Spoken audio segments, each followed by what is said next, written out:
Show! Beleza. Então, vamos iniciar aqui o nosso conteúdo de hoje. A primeira parte do conteúdo vai ser uma sequência do material que já foi enviado. E nós vamos falar sobre as cartas.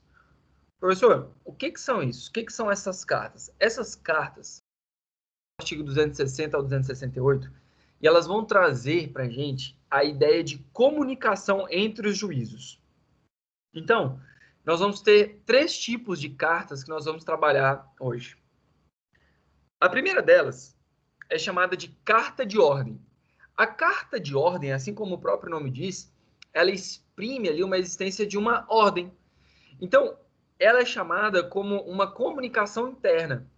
Lembre-se, antes a gente ter essa ideia dessa projeção no sistema digitalizado, nós tínhamos antes a ideia do manual. Então, tu tinhas de fato que enviar uma correspondência. Então, a carta de ordem nada mais é do que uma comunicação interna dentro de uma mesma localidade de jurisdição. Então, como que você vai verificar isso? Professor, analisando a comarca, vamos lá, Ceilândia, dentro da circunscrição judiciária do Distrito Federal. Então, ó, eu tenho um local específico. Aqui no DF a gente não tem tanto essa ideia de utilizar comarca, circunscrição.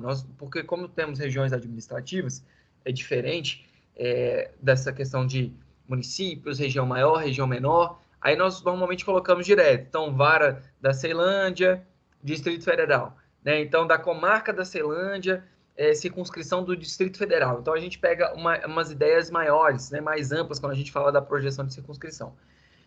Mas isso não vai interferir para vocês, por exemplo, em prova da OAB, em especial na prova da OAB, que vai ser cobrado competência como um todo. Para nós, então, é importante só saber essa diferenciação. Bem, sobre essa comunicação interna, então, era a forma que um juízo dentro dessa mesma localidade, onde existe ali uma comunicação interna, conversava com outros juízes. Então, o juiz do Gama conversando com o juiz de Brasília, o juiz de Taguatinga conversando com o juiz da Ceilândia. E ali, nessa carta de ordem, havia alguma comunicação, algo a ser realizado, algum comando a ser realizado normalmente. Beleza? Então, para realizar uma penhora, às vezes para fazer algum tipo de diligência. Então, carta de ordem, pensa na comunicação interna. Tranquilo por aí? Beleza? Beleza, né? Vai ser tranquilo. Segundo ponto, carta precatória. Carta precatória é a comunicação entre juízos de diferentes localidades, mas não da mesma forma como se tem no caso da comunicação interna. Aqui nós vamos estar falando de comunicação entre juízos de estados diferentes. Então, professor, Valparaíso é Goiás? É Goiás. Então, se você quiser, por exemplo, uma penhora, uma busca e apreensão para ser realizada lá no Goiás de um processo que tramitou aqui em Brasília, o juízo de Brasília vai mandar uma carta precatória para o estado do Goiás, para aquele juiz do Valparaíso, e aí então o juiz do Valparaíso vai pegar e verificar o que possui como determinação, qual foi a predisposição, e aí então vai ser instaurado um procedimento para que seja lá cumprido. Outra coisa, ouvir testemunha. Era possível realizar a audiência por meio da existência da carta precatória. Como que funcionava isso? Era enviada uma carta precatória, essa carta precatória ela chegava no outro juiz, aí a gente tem deprecante, quem envia, deprecado, quem recebe. E aí nessa projeção, o juízo deprecado recebia a carta precatória, intimava as partes da audiência para ouvir testemunha, ia lá e ouvia-se a testemunha. Então, o bizu aqui, se a carta interna, essa comunicação dentro da mesma circunscrição, no caso da carta precatória, você vai ter diferentes estados se comunicando, tá bom? Então, você tem ali a Taguatinga falando com o Novo Gama, Taguatinga falando com o Goiânia. Então, nesse caso, eu vou utilizar cartas precatórias. Bizu.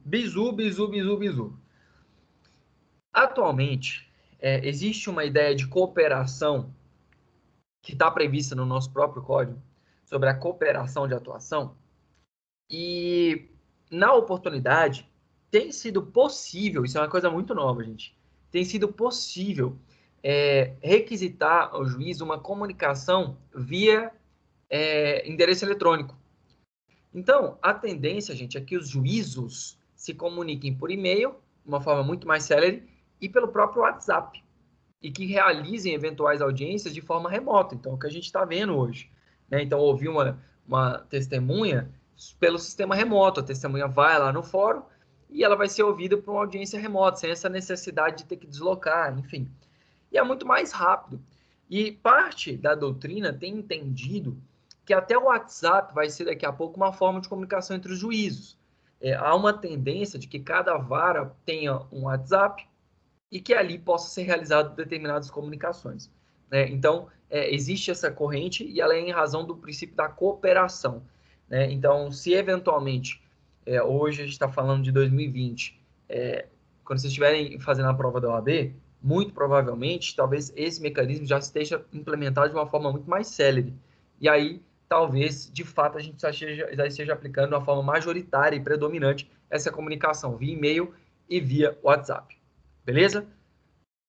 Carta de ordem interna, carta precatória entre estados, aí carta rogatória, bizu.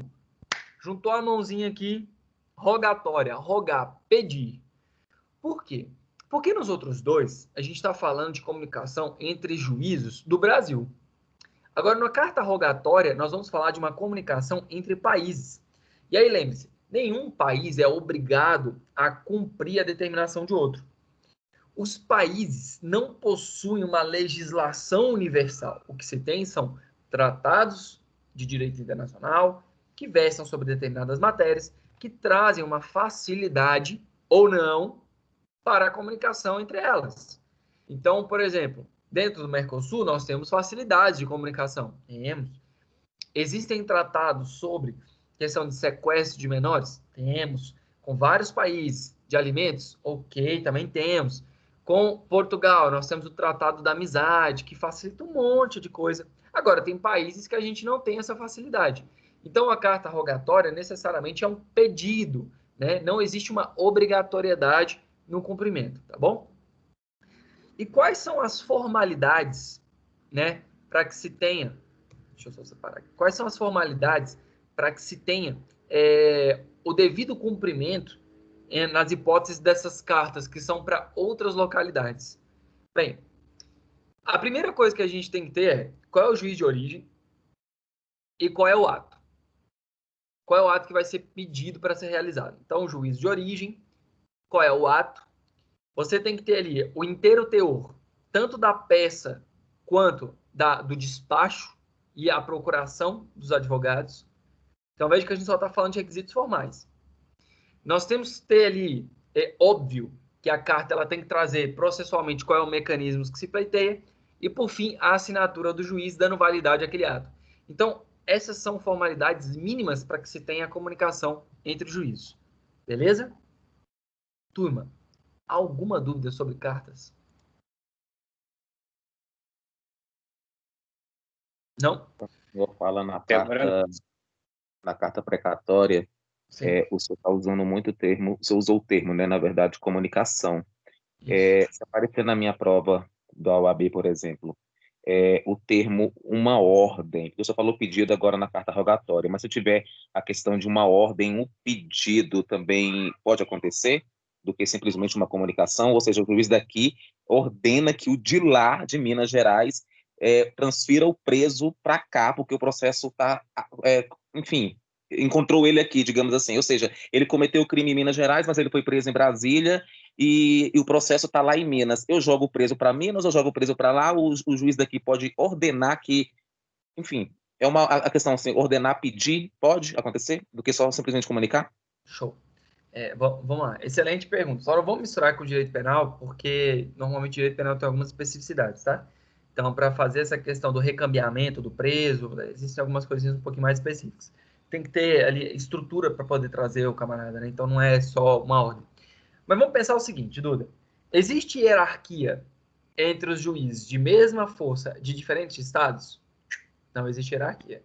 Então, não é que é uma ordem impondo, obrigando, mas como existe o dever de cooperação entre os juízes, então é uma comunicação, um pedido para realização de determinado ato. O juiz que está recebendo aquilo, de forma fundamentada, ele pode recusar a atuação, ele pode recusar aquela determinação. Por exemplo, eu peço, vou até aproveitar que a Kátia ligou aqui, peço para que a Vossa Excelência, doutora Kátia Camargo, vá lá e ouça a testemunha Cleiton Alves da Silva, de forma remota. Aí ela vai lá e responde com o ofício falando, olha, Excelência, não tem como eu cumprir, porque o fórum não tem estrutura para cumprir tal pedido. Ela não vai ter que tirar do próprio bolso para comprar a estrutura para montar aquilo. Não existe hierarquia, não é uma determinação cogente falando assim, ó, se vire, cumpra. Não.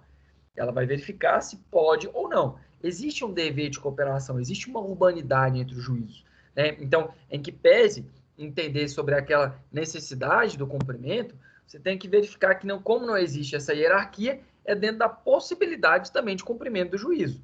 Né? Então, se não tem estrutura, se não tem essa circunstância, o juízo que recebe, então, o deprecado, ele vai responder àquela carta falando sobre eventual impossibilidade, fundamentando. Ele não pode fazer o seguinte, Duda, eu não gosto do juiz Felipe. Vai falar assim, não vou com a cara do juiz Felipe Rossi, morra, faleça. Eu não pode pegar e não fundamentar dessa forma. Então, a doutora Kátia tem que pegar e falar assim, ó, da impossibilidade do cumprimento, falar alguma coisa.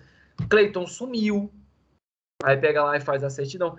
Cleiton está foragido, não quer pagar a prestação de alimentos, a BMW que pediu aqui a penhora dele não foi encontrada. Agora o Cleiton deu um sorrisinho aí sim. E aí pode até ser que a doutora Cátia esteja ali me dando um migué, mas aí eu tenho que verificar de fato se está acontecendo isso, viu, doutor? Absurdo, não pode fazer isso. Mas sobre as cartas, tem mais alguma ponderação, turma? Não? Show. Então vamos aqui para o segundo momento, como eu disse. Eu vou ser um pouquinho mais célere, e aí qualquer coisa vocês vão, opa, professor, relaxa aí.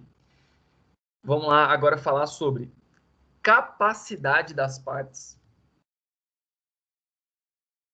e até chegar em intervenção de terceiros.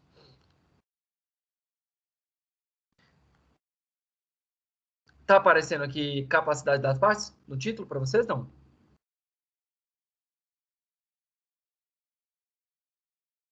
Tá aparecendo? Para mim, não. Não. Tá. Pronto. E agora? Sim, agora sim. Show. Beleza, então. Vamos lá. Deixei bem grandão aí para a gente poder ler juntos alguns trechos. Turma, capacidade. A maioria de vocês já teve a matéria de direito civil. Aí você vai lembrar, professor, eu tive lá contratos, show. Eu tive introdução ao direito privado, show. Normalmente, essa disciplina vai estar atrelada à possibilidade do exercício de atos.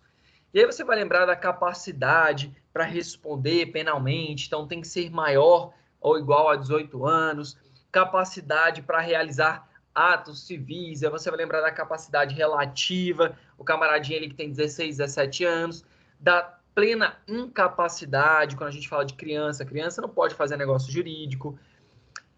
E processualmente, nós vamos falar de capacidade para figurar como parte. Então, quem pode demandar? Turma, todo mundo pode demandar em juízo. A diferença é que, em determinadas circunstâncias, eu vou precisar da figura de um terceiro para poder assisti-lo ou representá-lo. Então, o bizu aqui é o maior, ele é plenamente capaz para o exercício de seus atos processuais. Beleza, ele pode pegar e, de fato, buscar o seu direito em juízo. Quando a gente vai falando de menor, não vamos falar de menor, tá, gente? É menor de idade, de indivíduo menor de idade. Nós vamos ter duas hipóteses. Se o guri tiver entre 16 e 17 anos, ele pode pleitear e os representantes legais vão assisti-lo, auxiliá-lo. Ele não tem capacidade plena, mas aí, por conta disso, os seus representantes legais vão estar lá com ele assistindo. Já no caso de menor de 16 anos, nós vamos ter a representação. Então, digamos que o Geraldo tem um filho, tá bom? Doutora Cátia, você que vai fazer... Ótimo, já sei o que eu vou fazer. Vamos pegar caso prático. Então, já que você ligou a câmera, hoje você vai ser a nossa juíza. E vai processar esses meninos tudinho. Vamos lá. Seguinte. Um caso concreto para vocês. Digamos que, doutora Cátia, vamos lá. O Geraldo tem um filho. Beleza? E esse filho, ele tem ali 12 anos. 12 anos. Uma criança. Essa criança, ela pode sozinha pleitear alimentos perante o juízo? Cátia? O que você acha? Não. Não, porque ela não tem capacidade. Perfeito. Quem tem capacidade para representá-lo? Aí uma questãozinha boa de prova. Vamos lá. Chiquinho da Silva, filho de Geraldo e Geralda. Casal separado, na qual o convívio se dá com o genitor Geraldo.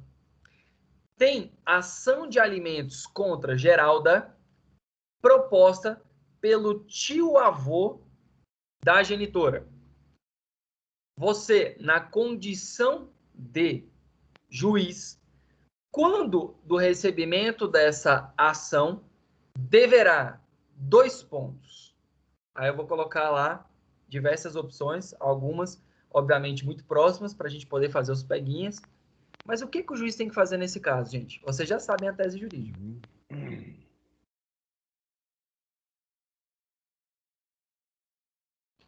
O que o juiz faz no primeiro momento quando ele recebe a petição inicial, turma?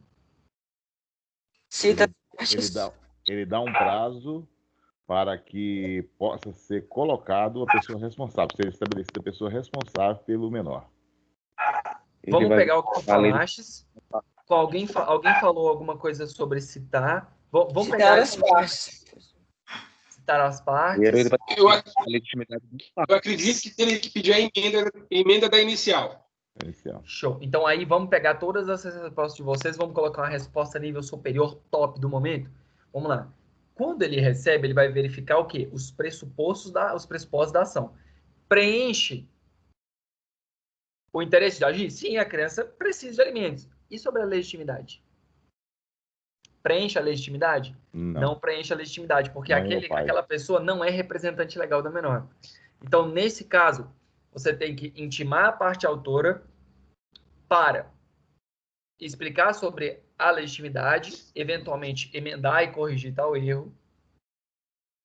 E aí, então, se não for corrigido, você vai extinguir o feito sem a resolução do mérito por ausência de legitimidade. Por que eu peguei e falei logo todo esse exemplo como um todo? Para você lembrar da teoria eclética, que é que a gente falou lá da teoria da ação, que o juiz, quando recebe a ação, ele vai verificar sobre as condições. E segundo, um princípio que nós falamos bem no iniciozinho do semestre, artigo 9º e artigo 10º do Código de Processo Civil.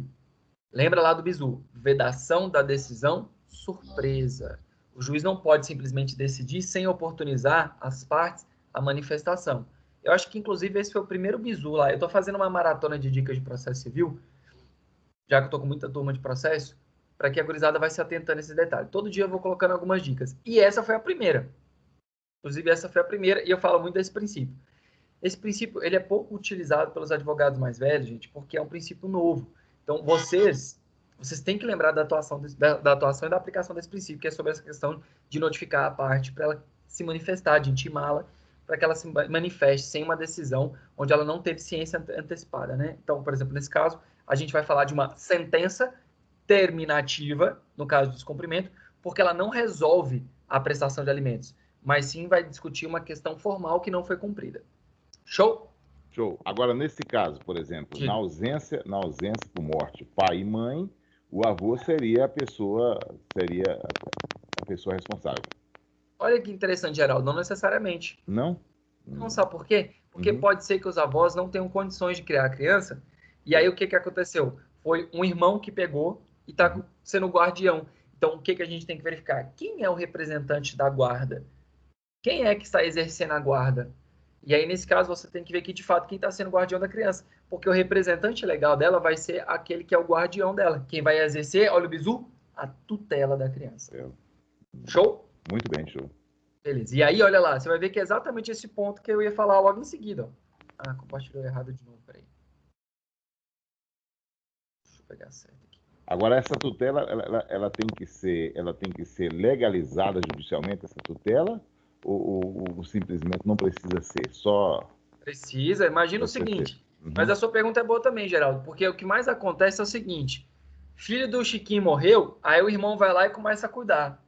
Certo. Só que você tem como declarar filho dos outros como seu dependente, gente? Não tem jeito, não. Como é que você vai pegar, por exemplo, um menor de idade? Você precisa de várias vezes, você precisa demonstrar esse vínculo que tem com ela, por exemplo, para viajar. O irmão não pode levar a criança para viajar para fora, menor de 13 anos. Imagina, é criança, menor de 14 é criança.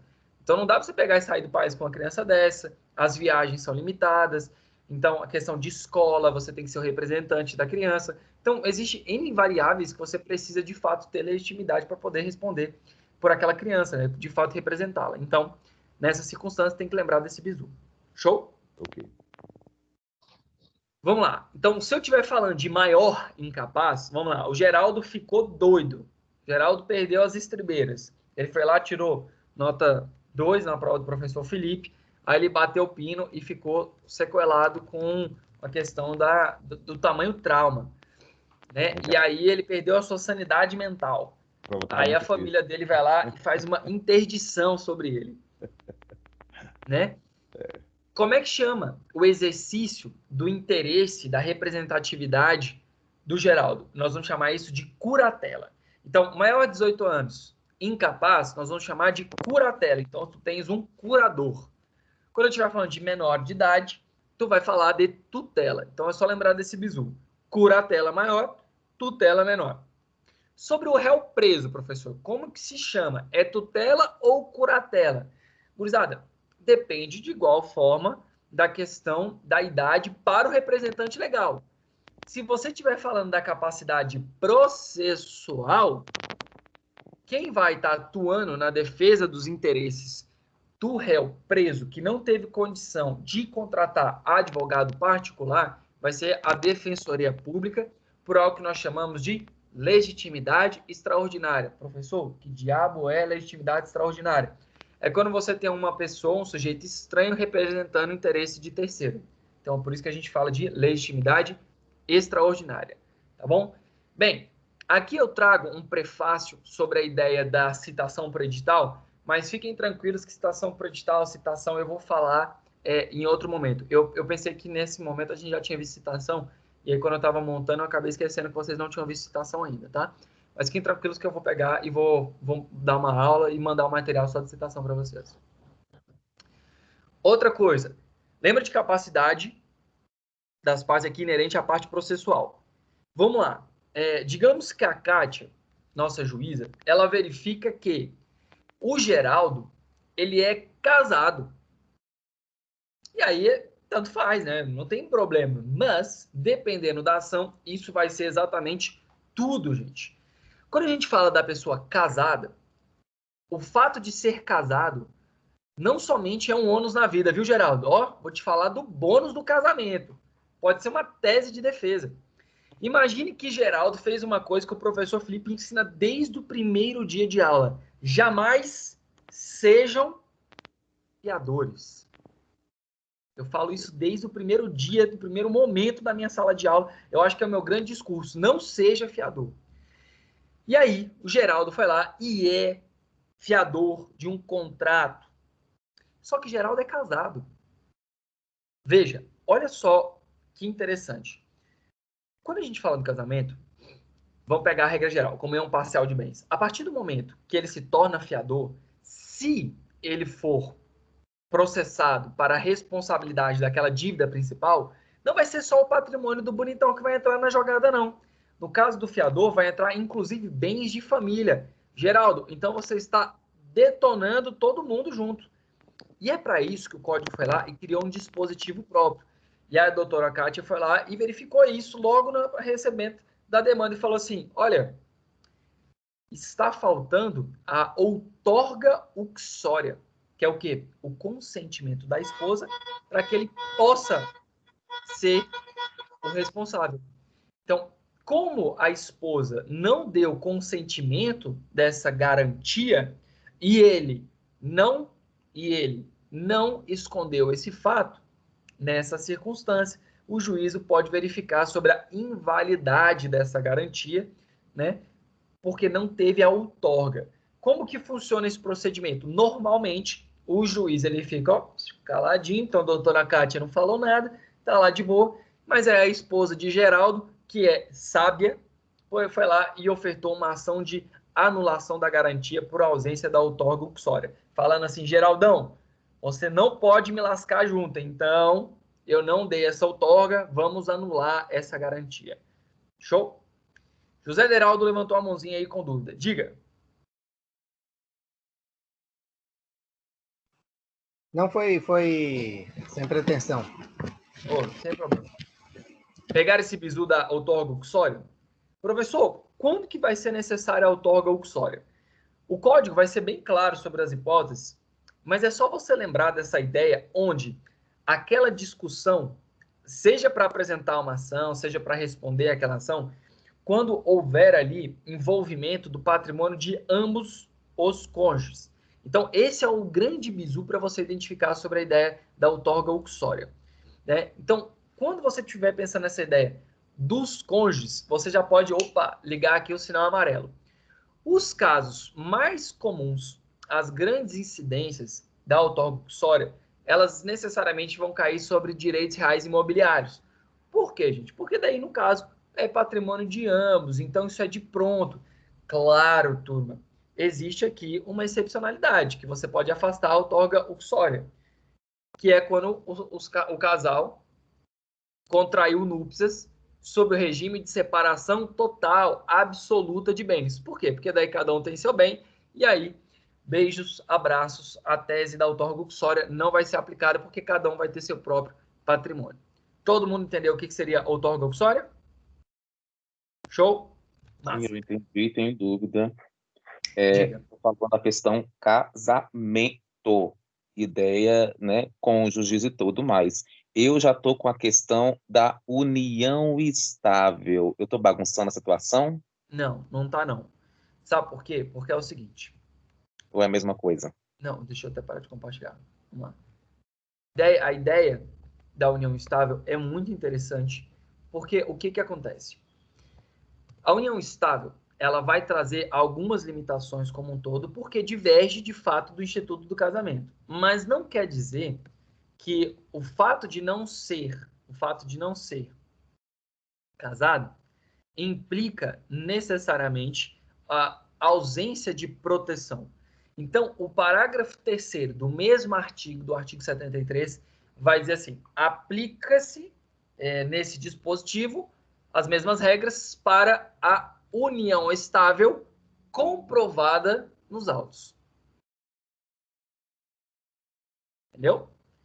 Então, além da possibilidade de recair a mesma ideia, você só tem que lembrar de um detalhe. Ninguém ali é mãe de Ná para adivinhar que você tem uma união estável. Então, tu precisas juntar qual documento? O documento de constituição da união estável. Show? Professor, e para o casamento? Eu preciso colocar a certidão de casamento? De igual forma, gente. A demonstração é simplesmente a comprovação por meio de prova documental. A união estável, então, ela só vale se tiver comprovação documental. Se ela for tácita, não. Aí você pegou o bizu.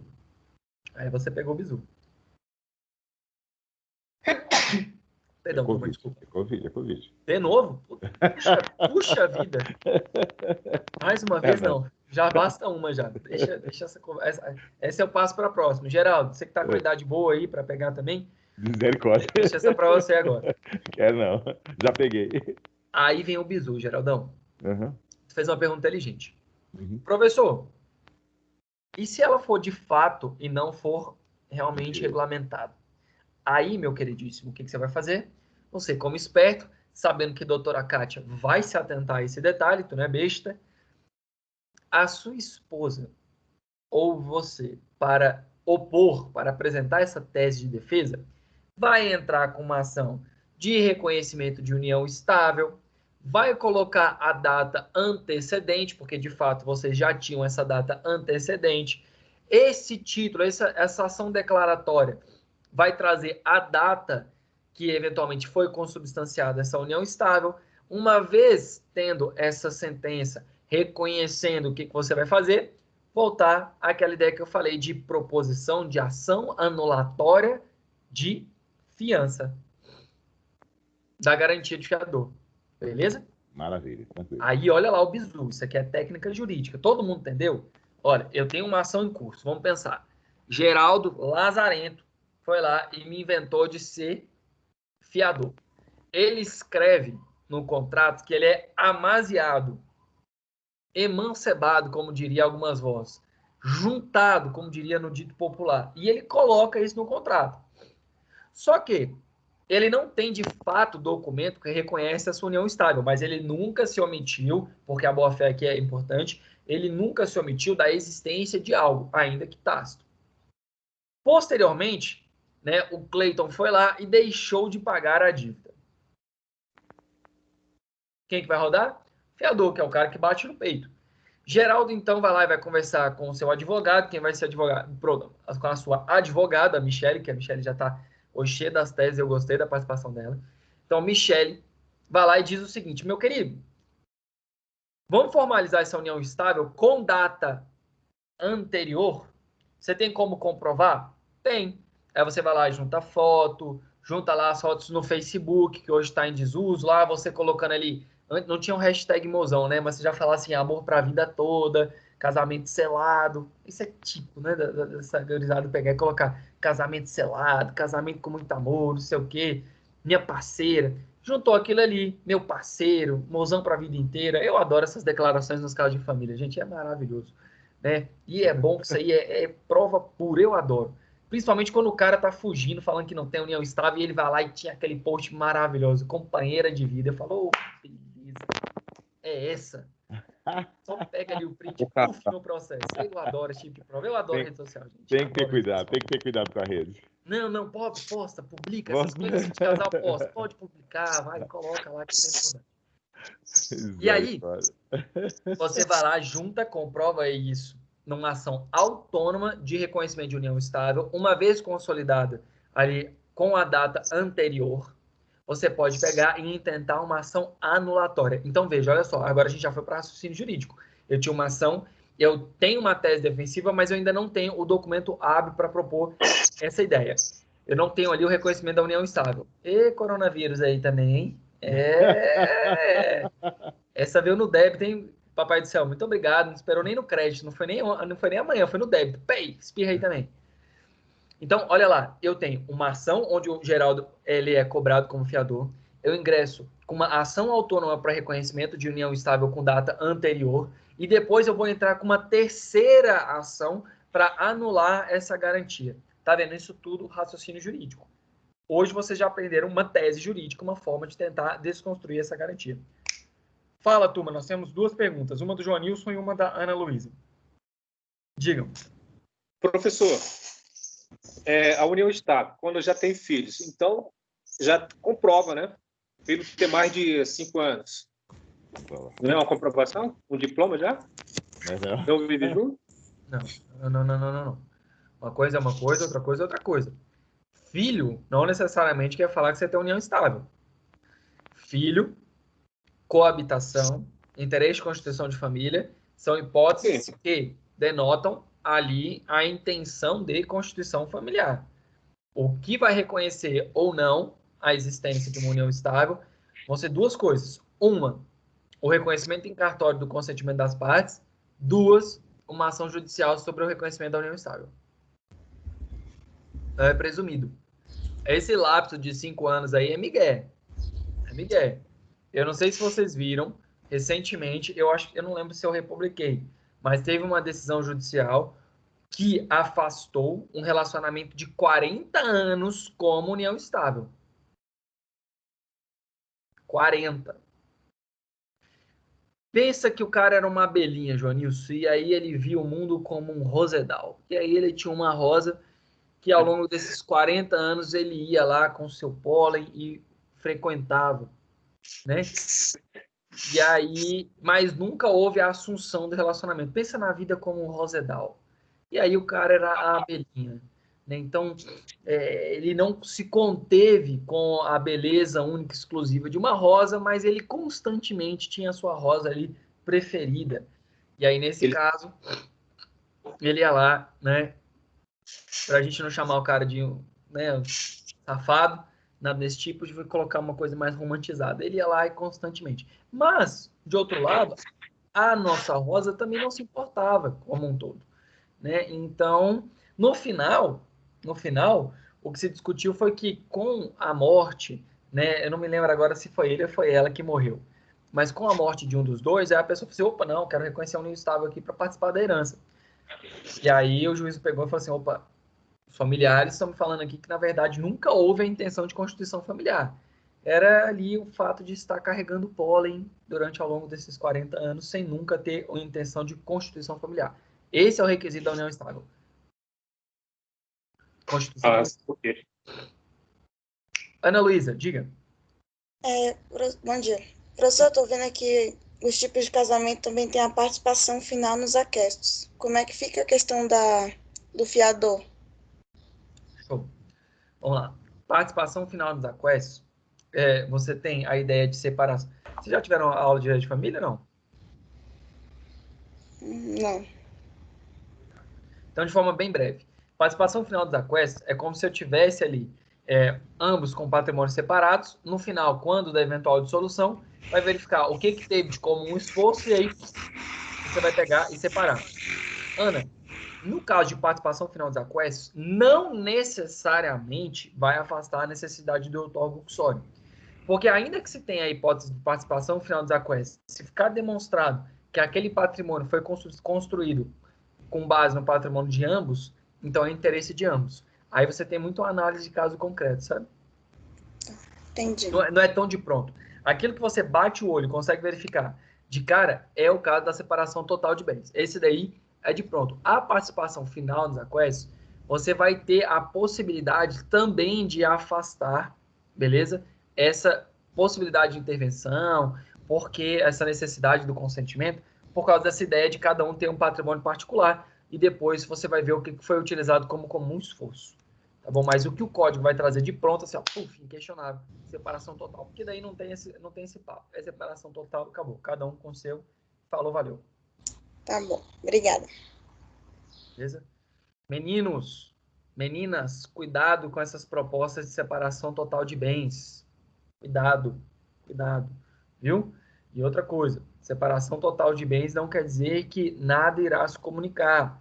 Se ficar demonstrado que houve comunhão de esforços, lembrem-se, passa a ser patrimônio dos dois. A única diferença é que você precisa comprovar que há comunhão de esforços, ok?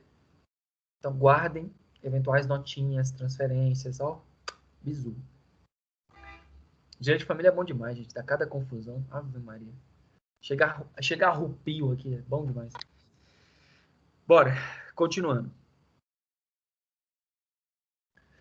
Capacidade postulatória. Professor, misericórdia, já falou de capacidade processual. Capacidade postulatória é a possibilidade de você peticionar, atuar no processo.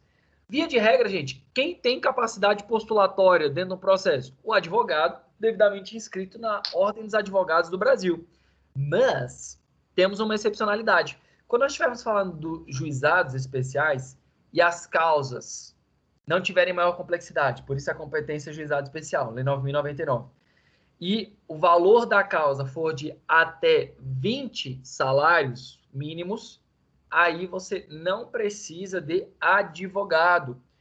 Professor, mas são 21 salários mínimos, é tão pouco? Não interessa, passou de 20, necessariamente precisa de advogado. Professor, tu recomenda entrar com uma ação no juizado especial sem advogado? Claro que não, gente, óbvio que não. Né? É sempre uma cilada deixar o leigo fazer esse tipo de ação. Professor, mas é patente, ele vai ganhar sim, mas ele só vai ganhar aquilo que ele souber pedir. Geraldo entrou com uma ação, vamos lá, Doutora Kátia, Geraldo foi lá, metido advogado, entrou com uma ação sem advogado. E aí ele vai lá e fala que foi indevidamente cobrado pela Oi, lá uma parcela da sua fatura mensal, o valor de R$150. E ele pede a restituição desse valor. Doutora Kátia, me diga você, com esse pedido, você pode dar o que de pretensão? O que você pode atender com a exclusividade desse pedido? No caso dele apenas falar? Ele só pediu a restituição. O que você pode conceder a ele? Não, acho que ele comprovando que ficou, poderia dar a restituição. Show. Você vê que ela se vestiu mesmo da ideia aqui da juiz, né? Comprovando, ela já fez análise probatória. Realmente a pessoa encarnou o cargo. Tá certo. Fazendo análise probatória, pode restituir. Só que, Kátia, lá na hora você vai pensar assim, vacilão. Porque a cobrança indevida na área consumerista enseja reparação em dobro. A repetição de débitos. Você vai poder dar esse pedido que não foi pedido, mesmo você sabendo que ele existe? Não, no caso teria que estar expresso. Exatamente. Então, Geraldo vacilão entrou ali com a ação sem a figura do advogado, do seu lawyer. Aí você deu mole, porque você não sabia dessa especificidade. Então, por que eu nunca indico para a pessoa leiga ingressar com uma ação judicial no juizado especial sem advogado? Porque é cilada, a chance de dar errado é muito grande. Para vocês que estão no curso de Direito, conforme vocês vão ganhando maturidade jurídica, aí já começa a ficar mais razoável esse tipo de proposição. Por quê? Porque, em tese, vocês estão aprendendo cada dia mais. Então, vocês não são de todo leigos, né? Vocês não têm ainda toda a experiência processual, toda a matéria, mas você já tem um bom arcabouço. Então, nesse tipo de demanda de juizado especial, gente, não tentem se aventurar se vocês estão no início, no meio, para baixo. Né? Quando tiver um pouquinho mais para frente, aí já dá para você fazer esse pedido também, desde que seja cabível, né? Não vai colocar aquela ideia de formei em direito, tem que processar alguém, porque tem gente que coça para processar os outros. Não façam isso, pelo amor de Deus. Bem, qual é o ato que determina a representatividade do advogado com o seu cliente? Na verdade, não digo nem o ato. Qual é o documento? Nós vamos falar de documento chamado de procuração. Gente, a procuração, ela tem uma ideia geral, que nós vamos chamar de procuração, vamos colocar assim, ó. Deixa eu ver se eu coloquei já aqui atrás. Não. Vou colocar assim. Procuração ad judicia. Se você colocar isso aqui, normalmente a própria OAB, ela disponibiliza para a gente uma procuração ad judicia. Essa ideia de ad judicia é para atuar judicialmente. E ali você vai ter todos os elementos, né? Via de regra, as seccionais, elas costumam disponibilizar isso, bem especial para quem está começando, vai colocar ali o que o advogado pode fazer, os poderes, tal, de poder abrir mão, de poder fazer acordo, de poder desistir, renunciar, receber, confessar. Só que existem casos, gente, onde essa procuração demanda poderes específicos. Então, quando a gente fala de ações de família, né, normalmente você precisa de poderes específicos para poder atuar naquela demanda. Lembra? Causa de família versa sobre sigilo, existe toda uma circunstância própria do caso, um rito próprio. Então, você tem ali procurações com cláusulas de poderes especiais. Geraldo, poder especial não quer dizer que você vai virar um Power Ranger, não, viu? Poder especial aqui é para representar determinado ato específico. Então, lembrem-se disso. Procuração ad judicia, a ideia é geral. Você tem ali você tem as regrinhas gerais.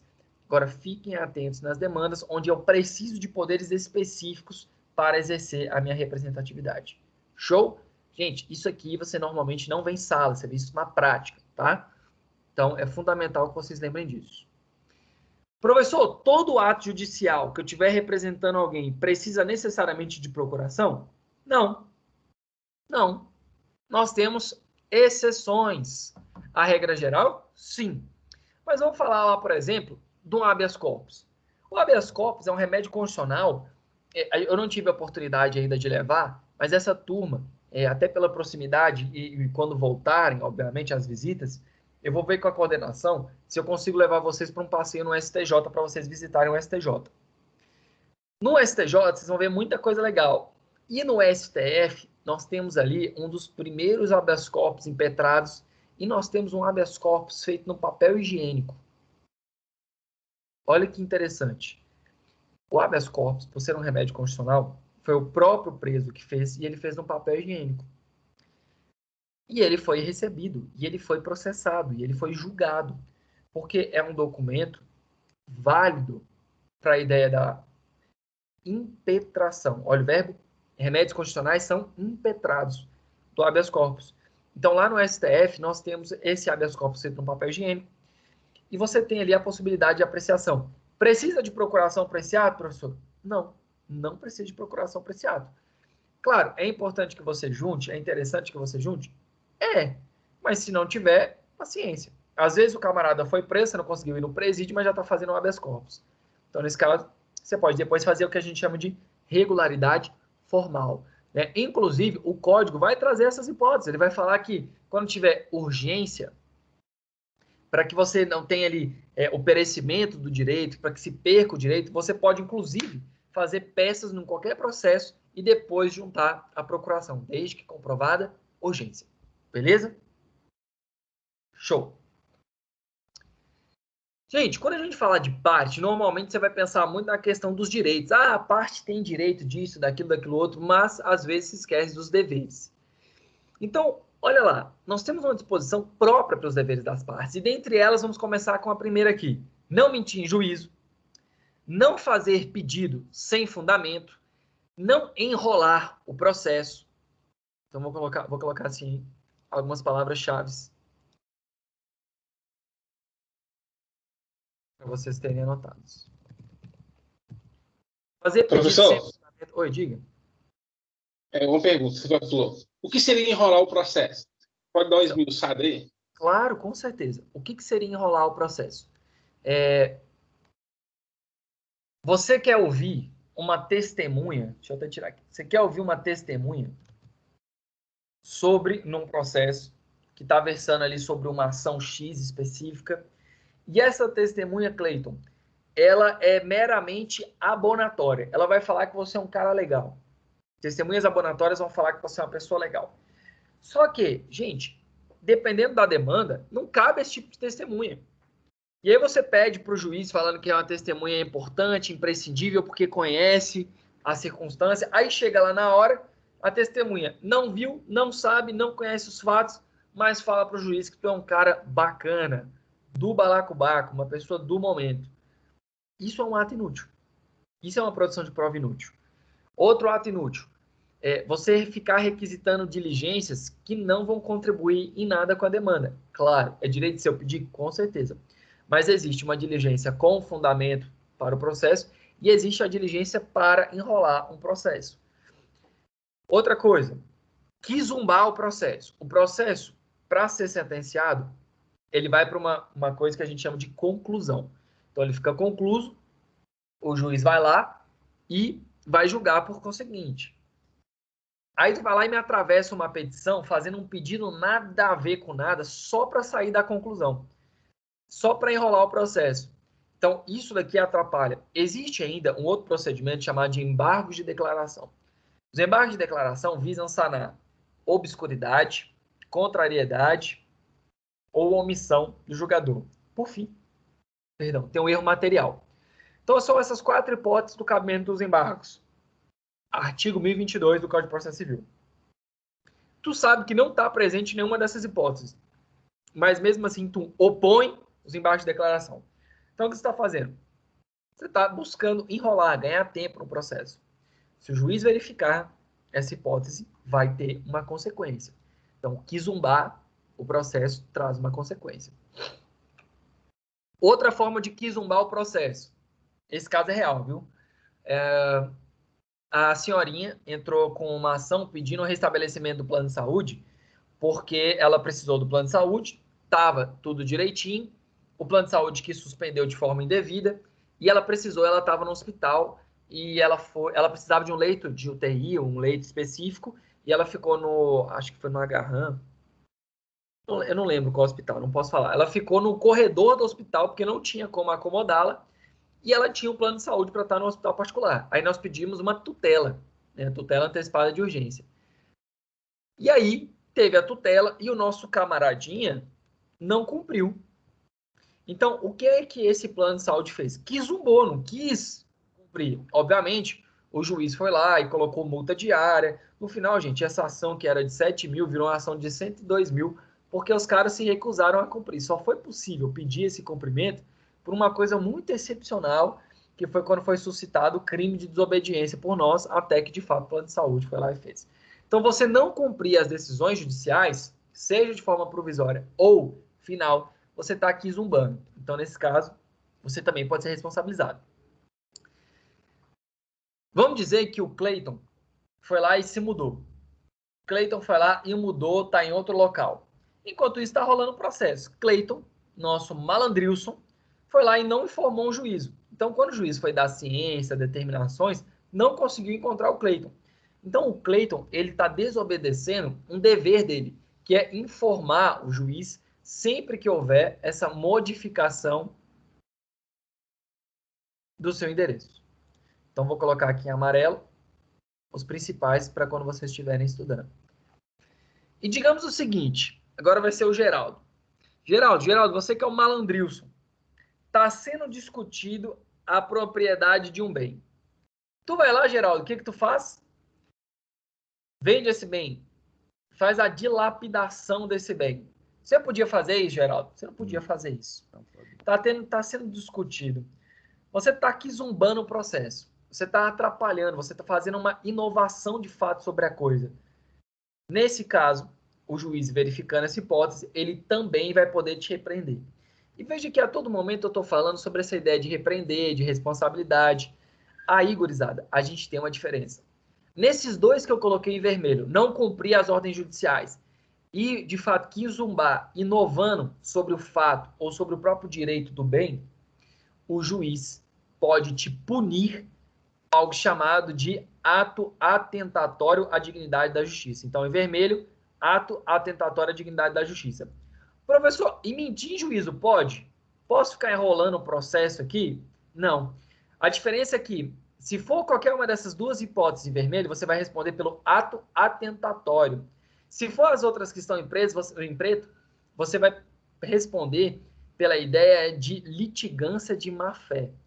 Já está falando de preso, ó. Então, aqui em preto, você vai ver litigância de má-fé e aqui em vermelho você vai ver ato atentatório à dignidade da justiça. No caso, a ato atentatório à dignidade da justiça, você tem a multa de até 20% do valor da causa, beleza? E o juiz, caso verifique que seja o valor irrisório, ele pode colocar em até 20 salários mínimos. O bizu é que no ato atentatório à dignidade da justiça, esse valor vai para a justiça pública. No caso da má-fé, esse valor da multa vai para a parte. Professor, e se eu xingar no processo? Pode. Gurizada, você não pode xingar no processo. Né? Obviamente, você tem ali consequências em xingar no processo. Você é uma pessoa horrível, uma mistura de mal com atraso. Essas ilações, essas coisas, elas fogem à urbanidade do processo. Então, existem responsabilidades acerca disso. Mas processualmente, não vamos adentrar no campo da responsabilidade. Vamos adentrar aqui na questão processual. Esse xingamento, se você escreveu, antigamente, funcionava da seguinte forma. Acho que vocês não vão pegar mais isso. Mas digamos que agora a Kátia, nossa juíza, deu uma sentença impecável, e aí o Geraldo, nosso Alminha Cebosa, por meio do seu advogado, Cleiton, Alminha Cebosa ao quadrado, vai lá e coloca assim: essa juíza irresponsável, desprovida de conhecimento, não sabe julgar, e começa a proferir ofensas contra a juíza. Esse tipo de circunstância, novamente, isso daí seria tirado uma cópia, ia enviar para a OAB para uma devida instauração do procedimento administrativo, ia se apurar essa conduta do advogado, mas quando tinha ofensa entre o juiz, entre as partes, escrita, tirava-se a cópia e aí passava-se o canetão mesmo, naquelas expressões que não eram compatíveis com o processo. Muito provavelmente vocês não vão pegar isso. No processo judicial eletrônico, você pode ter o desentranhamento daquela peça, tirar aquela peça, sem prejuízo, lógico, se uma parte estiver xingando a outra, de poder depois providenciar essa cópia. Mas você pode colocar, igual quando você faz com spoiler, que fica com aquele fundinho preto, quando você vai lá e coloca ela em fundinho preto, quando você faz isso aqui, ó. Deixa eu... Censura, chama. Colocar de forma censurada. Você vai lá e coloca assim. Você coloca o preenchimento e coloca assim, ó. Desse jeito. Então é possível fazer isso no processo judicial eletrônico. Então, normalmente, isso vai acontecer se tiver ali escrito no processo judicial. Professor, mas e se a ofensa for na audiência? Durante a audiência? Caso polêmico que nós tivemos. Se tiver uma ofensa durante a audiência, cabe ao juiz manter a ordem da discussão. E, obviamente, gente, o que ele tem que fazer? Ele tem que pegar e caçar a palavra do advogado. Professor, e se a audiência for remota? Da mesma forma que eu posso fazer quando o Geraldo estiver aqui alucinando com o seu doguinho no barulho, ele pode ir lá e mutar o advogado. Justamente porque caça ali a palavra e muta o sujeito. Ele não vai ficar falando de forma indiscriminada, ele pode ser mutado, ok? Então, inclusive o sistema de audiência remota permite essa ideia de mutar, de retirar de uma sala, deixar numa outra sala. É como se fosse deixar de castigo, tá? Então, pode fazer isso sim. Então, é dever do juiz. Agora, se for escrito, aí acontece o que eu falei para vocês. Normalmente, tem uma cópia, aquilo ali vai ser disponibilizada a cópia para a parte interessada, e aí você tem essa ideia de colocar o canetão ali sobre aquelas expressões ou desentranhar.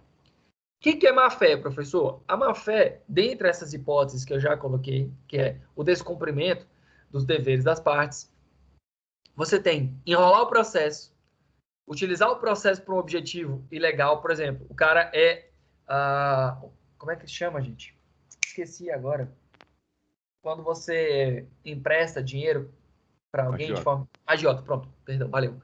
Então, o cara lá praticando agiotagem, nossa, é que eu não posso contar porque isso aqui está gravado, mas tinha uma estratégia de agiotagem que o povo fazia demais em alguns cantos aqui de Brasília. Era como deixar a agiotagem lícita. Eles formulavam títulos executivos próprios, gente. Então, pegavam a nota promissória sobre o valor final, já com juros, e na hora da execução, executava a nota promissória. Continuam fazendo. Eu não posso falar algumas coisas, porque a gente vai disponibilizar isso, mas essa era uma estratégia. Futuros estelionatários que eventualmente assistirem essa aula, saibam que tem um problema nessa estratégia. Mas eu não vou falar, eu vou deixar você se estripar, salvo se me contratar, né? Brincadeira. Mas não vou trazer, obviamente, não vou trazer as teses jurídicas cabíveis para impugnar isso. Mas existem. Teses jurídicas para derrubar essa safadeza aí. E acontece ainda, né, Geraldo? Acontece. Geraldo não faz isso, obviamente, porque ele não é obrigado a produzir prova contra si mesmo, em virtude da aula estar sendo gravada, mas Geraldo sabe da existência disso daí. Sim. Como ele sabe, ninguém precisa saber, porque, como eu disse, ele não é obrigado a produzir provas contra si mesmo, né? E meus honorários vão chegar aí depois na sua casa, tá, Geraldo? Tá bom, tranquilo. Então, ó, se ele vai lá e mente, se ele vai lá e enrola, se ele busca um objetivo legal, ele pode ser condenado em litigância de má-fé. Se ele ficar enrolando o processo, como eu disse, quis zumbar. Aqui, a diferença do ato atentatório é que a multa ela deve ser superior a 1% e inferior a 10% do valor corrigido das causas. Então, eu coloco aqui uma tabelinha para vocês. 20% do valor da causa, ato atentatório. Má-fé, somente até 10%. Então, de um vai até 10% e o outro tem que ser maior que 1 e até 10%. E o outro vai ser de 0 a 20%. Tá bom? Destinação, ato atentatório, justiça pública, má-fé para a própria parte. Outra coisa, se, eventualmente, a parte não quiser cumprir aquela decisão judicial, você pode pedir, inclusive você deve, advogado, pedir a multa por descumprimento. A gente chama isso de multa diária. Essa multa diária, e o professor adora esse termo, vai ser chamada de astreintes. Astreintes, multas diárias.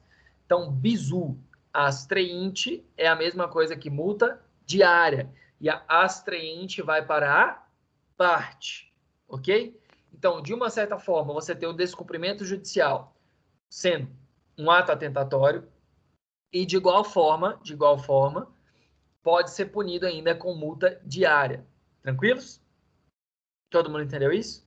Astraente multa diária por descumprimento? Show? Tranquilo. Do momento. Vamos falar de coisa boa? Vamos falar de dinheiro, vamos falar de honorários advocatícios. Aqui é a parte onde a gente sorri, até tô arrepiando aqui de falar desse assunto, que é bom demais. É onde lembrar que a advocacia, ela é do momento. Vamos lá. Gurizada, nós temos, eu vou colocar de uma forma bem mais rápida, eu recomendo muito a leitura dos artigos inerentes aos honorários. Vocês vão ver que ele chega a ser emocionante. Se você der uma olhadinha ali, a parte dos honorários, ela é, assim, incrível, é maravilhosa. Você vai lá no artigo 85 e você vai ver que deve pagar a parte contrária quando você ganhar a ação. Então, gente, quando vocês estiverem falando, assim, de uma açãozinha de 100 mil, se você estiver defendendo o interesse do seu cliente, lembra que seu cliente tendo razão de 10 a 20% dos 100 mil é seu, e o seu cliente nem passa perto disso. Então, assim, ó, além de ganhar no contrato, tu ainda ganha na sucumbência. Então, o mínimo é 10 mil reais entrando na sua conta com esse tipo de demanda, viu? A sucumbência gera em torno de quanto? Só o valor da sucumbência? 10 a 20% do valor da causa. Tá. Ele é diferente do valor dos honorários. Dos honorários contratuais. E aí a primeira ponderação que eu coloco para vocês aqui. Honorário contratual é aquele que você vai pactuar direto com o seu cliente. Então, Geraldo, você praticou qualquer ato desse aí ilícito? Não, vou ilícito não. Vamos falar da vida normal, um negócio jurídico lícito. E aí você foi lá e me contratou para eu executar. Vamos colocar agora você como boa fé. Cleiton, que é uma fé. Cleiton deixou de pagar aluguel. Deixou de pagar por 12 meses, Cleiton. Chegou a demanda para a doutora Kátia. Aí eu tenho lá, valor da causa, as 12 parcelas. Era uma loja. O valor ali vai ser 12 vezes o atraso, mais atualização, multa e o diacho envolvendo aquele contrato. Somando um total de 104 mil. Geraldo, eu cobrei de ti 7 mil reais para entrar com essa ação. Então, você já me pagou 7 mil para entrar com essa execução. No final, nós ganhamos. Uhul! Você vai receber os seus 100 mil e eu vou receber de 10 a 20% sobre o valor da causa. Então, além de tu receber esses cento e tantos mil, eu ainda vou receber 10% do valor da causa. E não se confunde aquilo que é seu e aquilo que é meu. Honorários sucumbenciais é do advogado. Honorários contratuais é aquilo que foi pactuado entre. Mas agora, como que se recebe a sucumbência? Como é que ele é recebido? Assim? Da mesma forma que o pedido, que a pretensão originária. Pois é, mas o cliente paga no fórum, não direto para o advogado, ele paga no fórum. Mas quando ele for pagar, gente, quando você for fazer o cumprimento, vai ser o valor total, vai ser os 100 e tanto, mais os 10% do advogado. Ah, tá. Professor, então a sucumbência paga a parte perdedora? Desculpa, eu não ouvi, cortou, Michele. A sucumbência, no caso, paga ela a parte perdedora, que perdeu o processo? A parte que perdeu paga para o advogado da parte contrária. Ah, tá. Beleza. Maravilha, aí entendeu, ficou fácil. Gente, muito bom demais. É muito bom. E tem demanda, gente. Vou falar uma coisa para vocês, experiência prática. Vai falar, Duda. Essa questão também dos honorários de sucumbência pode acontecer daquele caso que nós estudamos lá na questão do negócio jurídico de sentença. Eu posso ganhar e não levar? Pode acontecer também? É uma lágrima aqui agora quando você fala dessas tragédias. São duas tragédias. É quando você ganha e o camarada é insolvente, aí corre uma lágrima. E a segunda é quando ele é beneficiário da gratuidade de justiça. E aí você ganha, mas o cara é beneficiário da gratuidade de justiça e aí a lágrima escorre ainda mais forte, porque vai ficar suspensa a exigibilidade. Ele é até condenado em pagar os honorários, mas em razão da gratuidade de justiça, infelizmente, estou emocionado quando eu falo disso, porque dói, aí você não vai conseguir receber, né, os 10 a 20%. Tá bom, entendi. Estou chorando já. Assim, triste, comovente. Né? Comovente. Mas antes de eu passar a palavra para a Damile, caso que normalmente, aí é um bizu prático para vocês. Gente, os honorários contratuais, você pode pactuar, assim, um valor de entrada, um valor ao fim do processo, tu pode pactuar um valor de entrada e uma taxinha de acompanhamento mensal. Esse, para mim, é o melhor modelo de todos, minimamente um valor para entrar em um acompanhamento. E tu pode também fazer um contrato que a gente chama de contrato ad êxito, ou chamado também de contrato de risco. Aí você coloca assim, Geraldo, 30% do valor que você ganhar no fim. Quem faz muito isso? Trabalhista. Também é cabível em processo civil? Vou dar um exemplo real para vocês. Esse exemplo é factível. Estava eu no parque, fazendo ali calistenia, na época que eu era um garoto fitness e não havia uma pandemia mundial. Cheguei lá e o pessoal me conhecia e um colega me falou de uma causa envolvendo seguro de vida, um acidente do carro do pai dele, que não tinha sido pago. O valor da causa, 30 mil, se eu utilizasse só os termos do contrato. Só que já tinha anos. Valor atualizado da causa, 108 mil. Ele não tinha dinheiro para entrar com a ação, mas precisava de um advogado para dar maior celeridade. Aí eu falei assim, cara, vamos fazer o seguinte, vamos fazer um contrato ad êxito.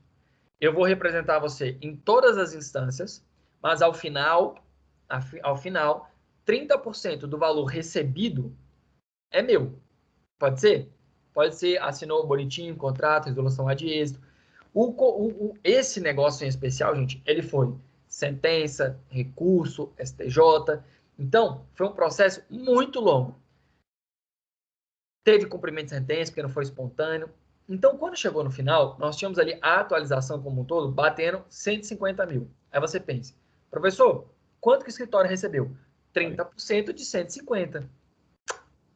Coisa linda de Jesus. Mais 10% de honorários sucumbenciais. Então, além dos 30%, que isso foi uma coisa que eu negociei com ele, uma coisa totalmente diferente foi a questão dos honorários sucumbenciais, que nós recebemos ainda mais um percentual. Eu já estou gostando disso, viu? É bom demais advogar. A gente advoga, gente. Aliás, não advoga não, deixa aqui tudo para mim que eu sou gulosão, quero pegar todas as demandas. Mentira, tem espaço para todo mundo. Advogar é bom demais, gente. Aí você pensa o seguinte, teve sentença, a gente teve que recorrer, teve apelação, teve atuação no Tribunal Superior.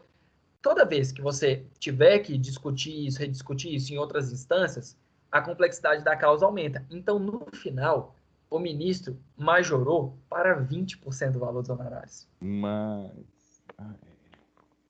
Perfeito e agradável. Isso é porque gente, olha lá, 30%, vamos contar. Vou mostrar para vocês o tanto que essa causa ela foi feliz. Vou mostrar para vocês porque que advogado... Isso é um processo, tá, gente? Durou quanto tempo? Durou 1 ano e meio. Mas vamos lá, ó. Você pega aqui, ó, 150 vezes 30%, 45K, só de honorário contratual.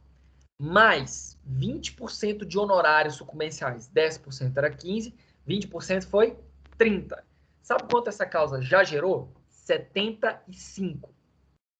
Só que aí, para nossa alegria, a seguradora não cumpriu o pagamento no prazo estipulado pela lei. Pagou um dia depois. Eu acho que foi culpa do escritório lá, que deve ter dado algum vacilo de informar, avisou em cima da hora. E eles pagaram um dia após o prazo máximo do pagamento. Aí acontece o quê? Multa de 10%, mais honorário de 10% sobre o cumprimento da sentença. Por isso é que tem que ficar ligado nos prazos, né? Senão a pessoa acaba... Então, olha só, multa de 10% sobre o valor atualizado da demanda e depois mais novos 10%. Gente, foi uma ação que foi linda, foi linda. Milionário, quase milionário. 100 mil. Não, milionário não. Mas assim, 100 milzinho no bolso. Você entende que foi quase 100 mil numa ação que você ganhou 0 para atuar? Que você teve... se refere milionário pelo fato de que começou o quê? Com 7 mil? Não, começou com nada. Não, era 30 e pouquinhos. Olha, ó, 30 mil para um valor desse todinho. Maravilhoso. Gostei. A vida pode ser feliz, turma. A advocacia te dá essa... Mas tudo isso porque estava na mão do advogado experiente e sabia o caminho das pedras. Se pega o advogado, o João das Couves, ele ia perder. Olha, eu vou falar, esse processo especial ele precisou de tese jurídica, viu? Ele não era tão simples, não. Porque esse caso de pagamento seguro, ele era de 2006 ou 2007. E aí foi 10 anos depois que entrou com a ação. Em tese, haveria ali o quê? Prescrição. Só que aí tinha um detalhe. Fui lá na lei própria, verifiquei um detalhezinho que foi iniciado o procedimento da abertura do pagamento do prêmio, e ele só não se cumpriu porque a seguradora, primeiro, não deu seguimento, não pagou na época, e depois, anos depois, 9 anos depois, exigiu o exame de alcoolemia sobre um negócio de 2007. Nem tinha aquela questão do zero, né? Da tolerância zero para bebida alcoólica. Aí começou a fazer pedido para enrolar. Isso foi ótimo, gente. Por quê? Porque como tinha o procedimento, não houve a negativa, não houve o pagamento, e houve o enrola da própria seguradora, então a culpa era deles. Mas eles ventilaram a prescrição e a gente teve que discutir isso, teve que rebater. Damile, sua pergunta. Desculpa, eu contei um caso maravilhoso, fiquei feliz de novo, depois de ter ficado triste com a pergunta do Duda. Diga. Professor, eu acho que o senhor já respondeu a minha pergunta. Eu acho que o senhor acabou de falar, eu ia perguntar quem determina esse percentual no processo. Pois o juiz, de acordo com a complexidade da causa. Na historinha acabou de falar. Obrigado, viu? Sim. Claro, às vezes é indignante, gente, não vou mentir. Às vezes você vai ficar muito irritado, porque às vezes os tribunais não vão ter uma majoração que você acha cabível. Como que eles verificam? Eles verificam, assim, o tamanho do processo, o tempo de processo, como foi o desenrolar do processo, a dificuldade, se o advogado foi de outro estado, o que aconteceu. Esse processo, eu chamo ele de totalmente atípico. Por quê? Porque para você atingir os 20%, gente, é só quando realmente é quizumbado. É quando é uma coisa muito complexa. Esse caso, ele trouxe teses jurídicas complexas, a gente virou parte do julgamento em apelação, e aí, quando da questão dos recursos especiais que foram apresentados, nós também pegamos e mantivemos o entendimento que foi reformado pela turma. Então, exigia uma complexidade, apesar dele ter sido julgado muito rápido, que 1 ano e meio normalmente não é o tipo de tempo que leva esse processo. Normalmente esse tipo de processo leva 2, 3 anos. Então, o ministro entendeu que, de fato, trouxe esses elementos e majorou. A parte contrária deixou passar, perdeu prazo, então foi tudo lindo, foi ótimo. Claro, na vida real, como um todo, não é sempre que acontece isso. Gente, nem sempre são só flores. Mas lembre-se que há um caminho lindo chamado advocacia. Então, nem sempre são só flores, mas levando em consideração o que o Cleito falou aí, é porque eu sou um pouco pessimista, né? Eu sou o advogado aqui do diabinho. Então, o Cleito falou da questão do bom advogado, do bom profissional, que aí acaba que a gente tem que se atentar a isso, porque pensa, advocacia é uma delícia, advocacia é ótima, a sucumbência de 10 virou 30% e tudo mais. Agora, pense no lado, você estando do outro lado do balcão, você e o seu cliente sendo o réu da ação, digamos assim, e você faz um trabalho mal feito, e aí, no caso, você e o teu cliente que vai ter que pagar esses que era 10, que vira 20, que vira 40, que vira 70, não? Não, só o cliente, você não paga nada, doutor. Então, só o cliente, beleza, que vai te xingar depois de tudo quanto é nome, mas enfim, sigamos. Não, mas às vezes, gente, o direito é ruim mesmo.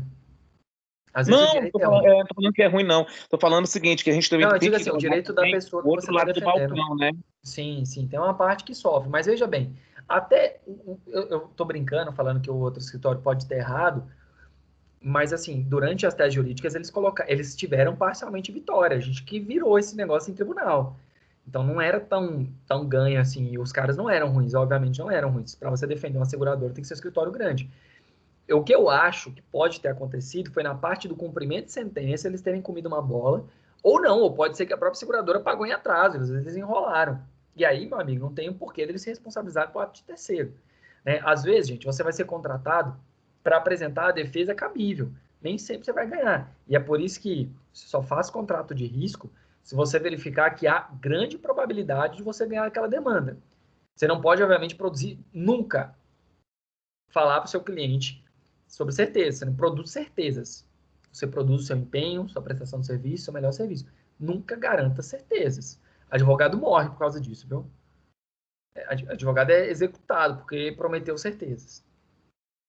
Então, você pactua um honorário. Por exemplo, esse escritório que estava, obviamente, representando a seguradora, ele tinha um honorário mensal para representar em todas as ações.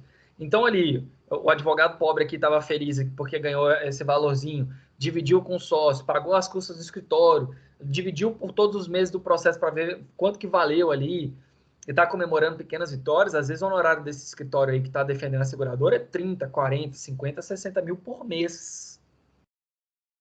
Ou mais. Então, né? Tem que lembrar disso aqui também. Os grandes escritórios, gente, que defende, por exemplo, Banco do Brasil e afins, são... Né? Por exemplo, defender aquela seguradora, a líder, né? Que é a questão da seguradora, aquele seguro obrigatório.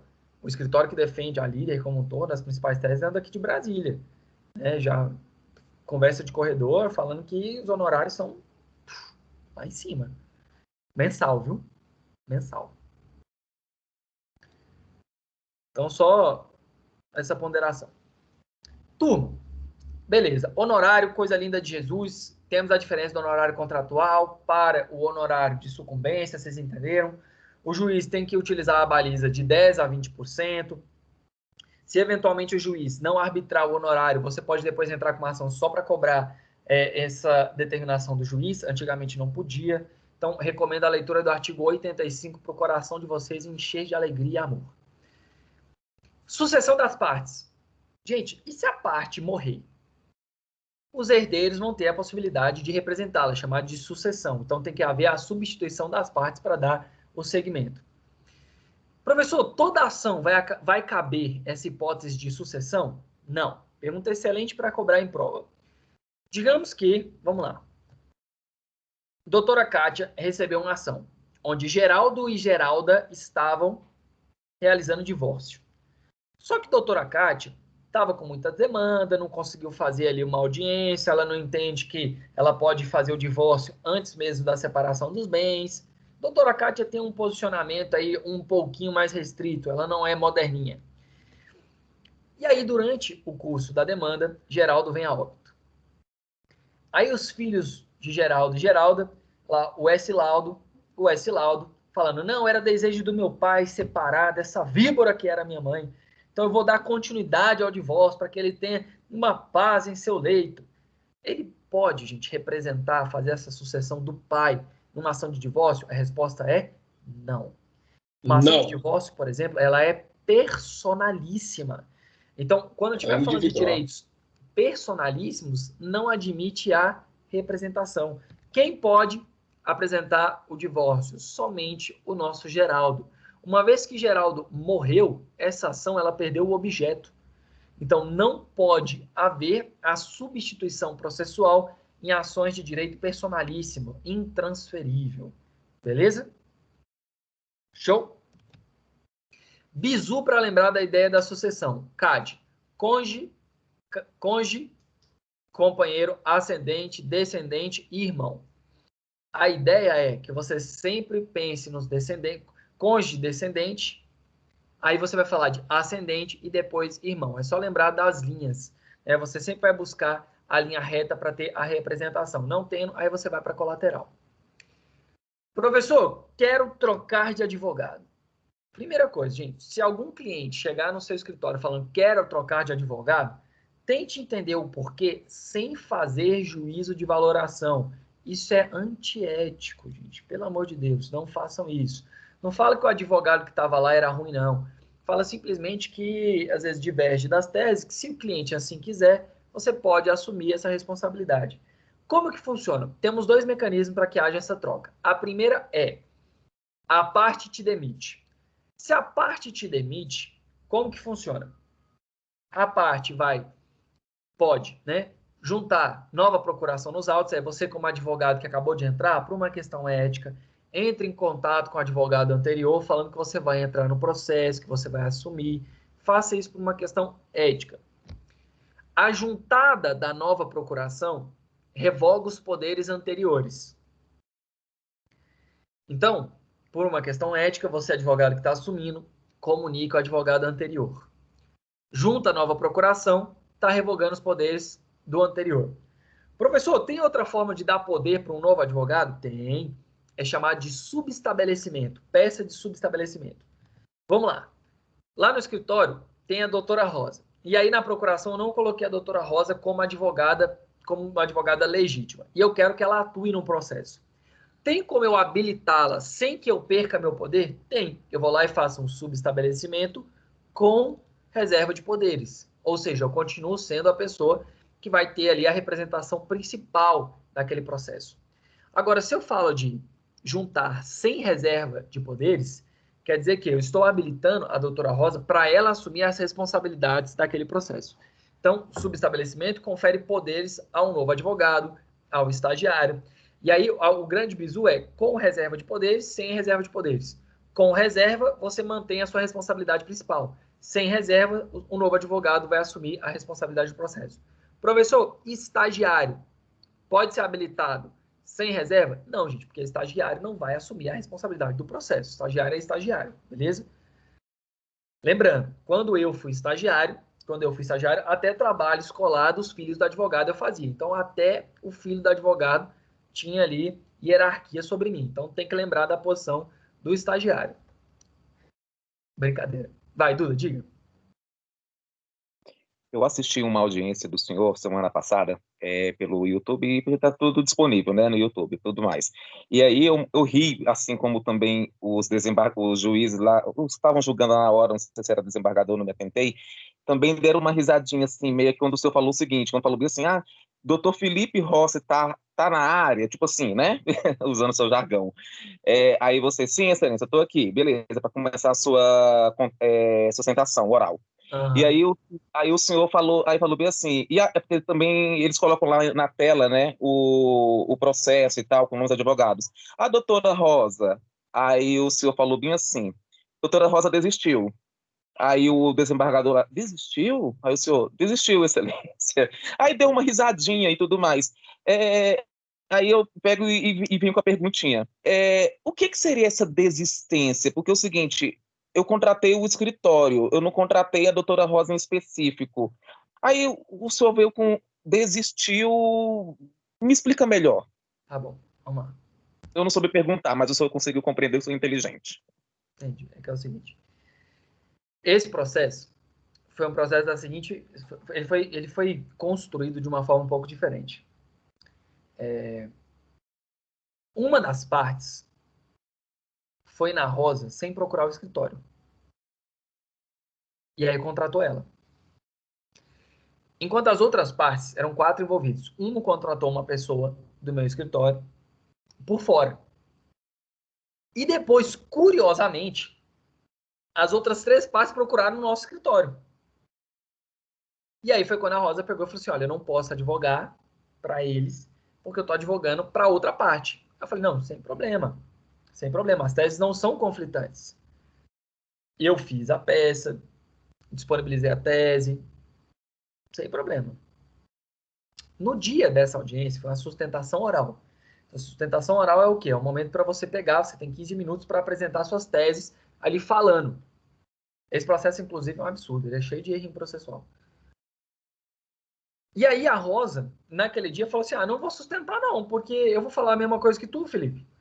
Eu falei, tudo bem. Então eu faço a defesa tanto para os meus clientes e a consequência dela vai reverberar no seu. E ela virou e falou assim, tá, então eu não vou fazer não, vou fazer outra coisa. E eu fui lá e fiz a defesa, tanto dos meus clientes, quanto a tese defensiva do cliente dela. Por quê? Porque a ideia era a mesma, não teria como dissociar. Então ela desistiu para não ficar enrolando, para ela ir lá e fazer um ato inútil de falar mais 15 minutos a mesma coisa. E eu fiz a sustentação representando nós dois. Claro, podia ser que às vezes ela traria uma forma diferente, trazer uma sensibilidade maior, com certeza, mas ela reputou como inútil. Em especial, ela tem uma boa oratória também, então ela poderia ter feito, mas ela não quis, então ela desistiu de fazer a sustentação oral.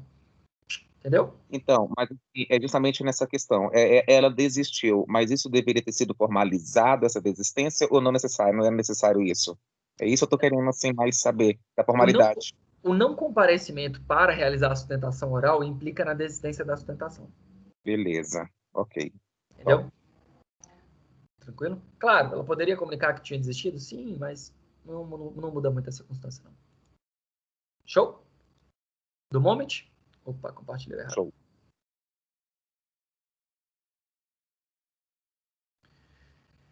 Professor, e só o cliente pode demitir o advogado? Não, turma.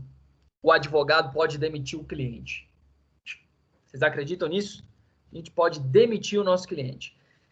Só que nós temos algumas regrinhas para demitir o nosso cliente. Primeiro, você não precisa e não deve, olha o bisu, não deve pegar e colocar: excelência, estou revogando aqui meus poderes, não quero mais representar o Geraldo, Tadinho, o Geraldo só foi uma cebosa hoje. Vou pegar alguém que tá calado. Cadê o Joanilson? O Joanilson tá por aí? Deixa eu ver. Tá por aqui. Joanilson, a minha cebosa tá sem pagar os honorários. Já estou indignado com o Joanilson. Estou puto. Não quero representá-lo. Eu não vou falar isso pro juiz, gente. Você não precisa trazer os motivos pessoais. Digamos que o Joanilson foi lá e, no dia que ele foi no escritório, conheceu a minha esposa, e aí foi lá e meteu um chifre em mim. Foi lá e pegou a minha esposa. Você acha que dá para advogar para esse cara? Nunca. Né? Uma coisa é ser ali, poxa, seu cônjuge traído. Outra coisa é ainda manter isso daí, só se tiver muito dinheiro envolvido. Joanilson, aí tudo bem, sem problema. Mas se não tiver muito dinheiro envolvido... Né? O cara, a minha cebosa, o famoso talarico. Eu não quero mais. Gente, você tem noção que eu estou dando esse exemplo, porque isso já aconteceu? Eu lembro que eu estava atuando num processo e eu vi outro advogado renunciando porque ele falou que a sua esposa estava tendo relação extraconjugal com a parte. Gente, para que fazer esse diabo dessa exposição desnecessária? Não precisa. Mas o advogado fez isso. Sei lá para quê. Eu sei que a audiência seguinte foi difícil você manter a seriedade. O juiz pegou e foi chamar o nome do novo advogado pelo nome do anterior e ninguém aguentou. Todo mundo riu, porque todo mundo sabia que o cara foi corno e colocou em público isso. Não tinha por que fazer isso. Então não se exponha, não vale a pena fazer esse tipo de coisa. Mas tem alguma regrinha. Você pode falar por foro íntimo, que renuncia do mandato por foro íntimo. Você não precisa explicar. Só que aí, uma vez que você demite o seu cliente, você tem algumas obrigações. Primeiro, você tem que ter a obrigação que notificou a parte, que ela sabe daquilo, e você vai ter que ser responsabilizado pelos 10 dias seguintes do processo. Então, eu fui lá e demiti o Joanilson. Joanilson, não vou mais advogar para você, seu talarico.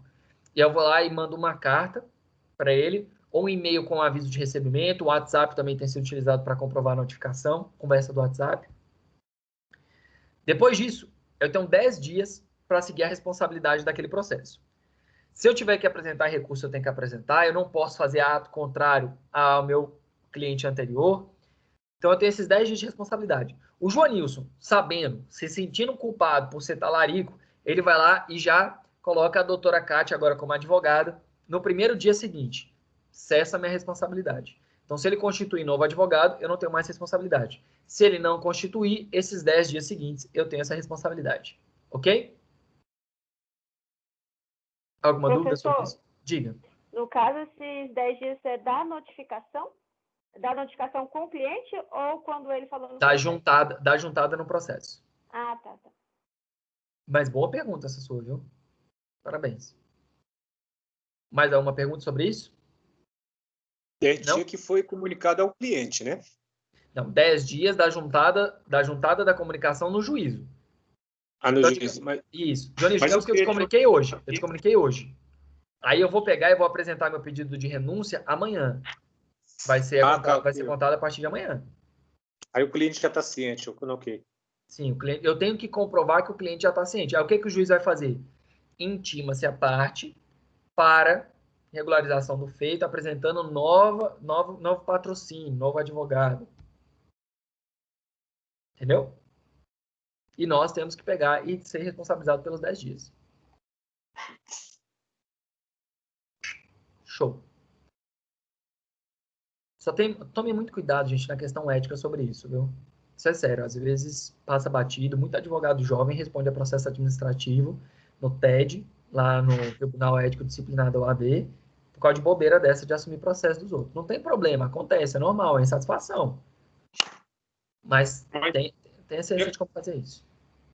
Geralmente, professor, o advogado novo, ele pede o subestabelecimento, que é mais fácil, por exemplo. Com o subestabelecimento sem reserva de poderes. Você tem toda a razão. Mas existem situações que são muito desgastadas, sabe? Então não dá mais para ter a conversa. Eu já vi advogado brigar de xingar cliente, de cliente xingar advogado, e não tem como ali, o advogado não vai querer fazer nada. Bloqueia, sabe? Não vai querer peticionar, não vai querer ajudar em nada.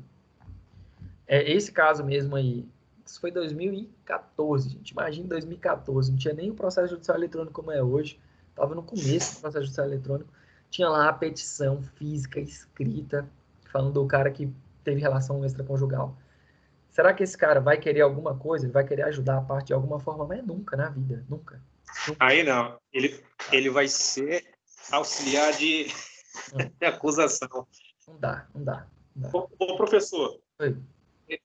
Quando o cliente ele demite o advogado, ele é obrigado a cumprir o compromisso assumido, né, de pagar o valor.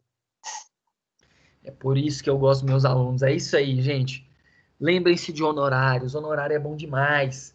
O camarada te demitiu? Sem problemas. Você fez a sua prestação de serviço? Pague meus honorários, meu querido. Professor, mas vamos além. Vamos deixar essa dúvida ainda mais rebuscada. E os honorários sucumbenciais? Aí vai ficar para o próximo advogado. Não necessariamente, meu querido. Olha isso. Seria da parte do momento que ele atuou, né? Exato. Não, mas ele pode pedir. Exato. Tem uma divisão. Sim, aí vai ser proporcional à medida da atuação. Proporcional. Uhum.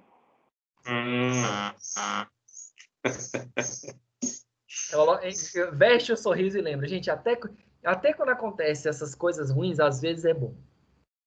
Até quando acontece uma demissão, recebe aquilo.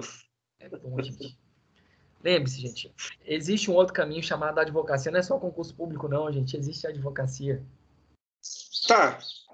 O senhor falou aí do cliente demitir o advogado. E quando o advogado renuncia, ele também renuncia àquilo que foi combinado, não? Muita calma nessa hora. Primeiro que a renúncia, ela pode ser imotivada para o juiz. Mas você não está renunciando para o seu cliente porque você quis, do nada. Você tem algum motivo. Por exemplo, ele não está pagando os honorários, você pode cobrar isso numa ação de execução. É um contrato. Eu recomendo você executar seu cliente? Não acho uma boa, gente. Acho que executar um cliente, a maior propaganda que nós temos ainda é o boca a boca, apesar das redes sociais, apesar de tudo. É a confiança, é a credibilidade. Então, às vezes, você vai ver que o cara não tem condição, você vai falar assim, cara, não vai dar para continuar trabalhando de graça, então eu vou ter que renunciar. Sobre a questão dos nossos honorários, depois a gente verifica lá na frente. Tenta fazer uma composição, não vai direto para execução, não. Não executa o seu cliente assim de cara. Não vale a pena. Às vezes, sim, se o cara for realmente estiver ali agindo na sacanagem. Mas, em regra geral, não faça isso. E, de igual modo, os honorários sucumbenciais, você não está abrindo mão dele, você vai receber aquilo que você atuou. O bizu é você sempre ficar atento com o processo para verificar isso. Show? Professor, quero tirar uma dúvida. Cleiton. No caso da advocacia pro bono, né? O cliente, o advogado não vai estar recebendo nada da parte. Mas em relação aos honorários sucumbenciais, ele recebe normalmente se for a parte vencedora. Sorrisão na cara, sim. Advocacia pro bono quer dizer que você não está cobrando honorário contratual. Sim. Mas faz o contrato, tudo certinho. Faz lá pro bono. Faz o contrato, tudo normal. Tudo mesma forma. Beleza. O sucumbencial é seu. Nossa, esse assunto é bom demais, gente. Eu até tô feliz aqui. Nunca vi uma sexta-feira tão alegre como essa. Honorário é um assunto bom demais. Segunda-feira vai chegar processo lá no seu escritório. Vamos. Tragam processos. Beleza? Turma, alguma dúvida? Todo mundo entendeu essa ideia de sucessão, a forma do advogado demitir o cliente demitir o advogado, como que funciona, as consequências? Positivo. Show, beleza. Eu pensava que eu ia conseguir falar de intervenção de terceiros hoje, mas eu acho que não vai dar tempo não, mas então eu vou falar de gratuidade e justiça, e aí eu encerro também para a aula não ficar gigantesca e não ter aquela dupla sertaneja do não vi nem verei. Tá bom? Vamos aqui para gratuidade e justiça. Hipossuficiência. Gente, a gratuidade e justiça é a declaração que a gente tem. Na verdade, não é a declaração, mas é um direito que a gente tem, que a própria Constituição garante sobre o acesso à justiça. Então, o fato de você não ter condição financeira não pode obstar, impedir o seu acesso à justiça. Então, ser pobre na concepção jurídica não pode te impedir de ingressar com uma ação em juízo. E por que a gente está falando isso? Porque quando você ingressa com a ação, você tem que pagar custas judiciais. Quando tu perde a ação, tu tem que pagar honorários sucumbenciais.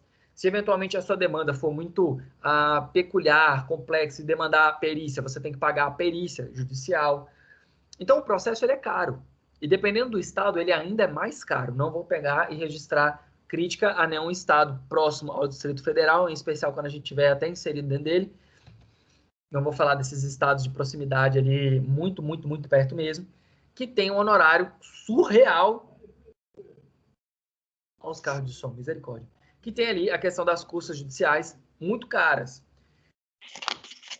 A gratuidade da justiça é justamente a forma do acesso. Então, não é que ele visa burlar, ela dá acesso. E aí você vai ter tanto o artigo 98 quanto a Lei 1060 de 50. O artigo 98 do Código de Processo Civil, ele é mais novo. Então, você vai trazer aqui todas as disposições do artigo 98 sendo aplicado. E aquelas que não houveram revogação tácita, aí você vai poder utilizar o artigo 1060, você vai poder utilizar a Lei 1060 de 50, tá? Em suma, hoje, você utiliza como fundamento jurídico o artigo 98 para endossar o seu pedido de petição inicial. Ser pobre na concepção jurídica é chamado de hipossuficiência. E por que a todo momento eu estou falando na concepção jurídica? Eu tenho um caso lá do escritório, recente, que o cara... Eu tenho um caso lá no escritório, o camarada é médico e pobre. Aí você deve estar pensando assim, ei, professor, isso aí é marmotagem, né? Não, o cara tira mais de 30 mil por mês, só que ele é pobre. E aí você deve estar falando, professor, não tem como você tirar 30 mil por mês e ser pobre. Ele tem 4 filhos, 2 com necessidade especial, e a esposa dele sofreu um acidente e ficou tetraplégica. Basicamente, 28 mil reais é só para manutenção dos home cares em casa. A história de vida desse cara é incrível. É só para manutenção dos home cares em casa, para conseguir ali ter o atendimento domiciliar dos seus familiares. E ele ainda se vira em plantão, se vira em tudo, desdobramento. Esse cara é um guerreiro. Que isso não é um problema comum, é um problema que excede muito. Então, ele vive afundado em dívida de empréstimo porque ele precisa pagar as outras custas. E é um cara que ganha mais de 30 mil por mês. Então, essas ações judiciais, ele inclusive pedindo, né, a questão do plano de saúde, para que ele abarque algumas despesas, para o cara conseguir, de fato, sobreviver, porque hoje ele vive sem nenhuma dignidade. Não dignidade, estou falando dignidade no sentido moral, mas dignidade financeira, né? Ele não consegue usufruir daquilo que de fato ele ganha. Aí, obviamente, quando a gente pegou e peticionou o juiz informando que ele era médico, o juiz foi lá, pediu extrato, pediu não sei o quê, comprovante de imposto de renda.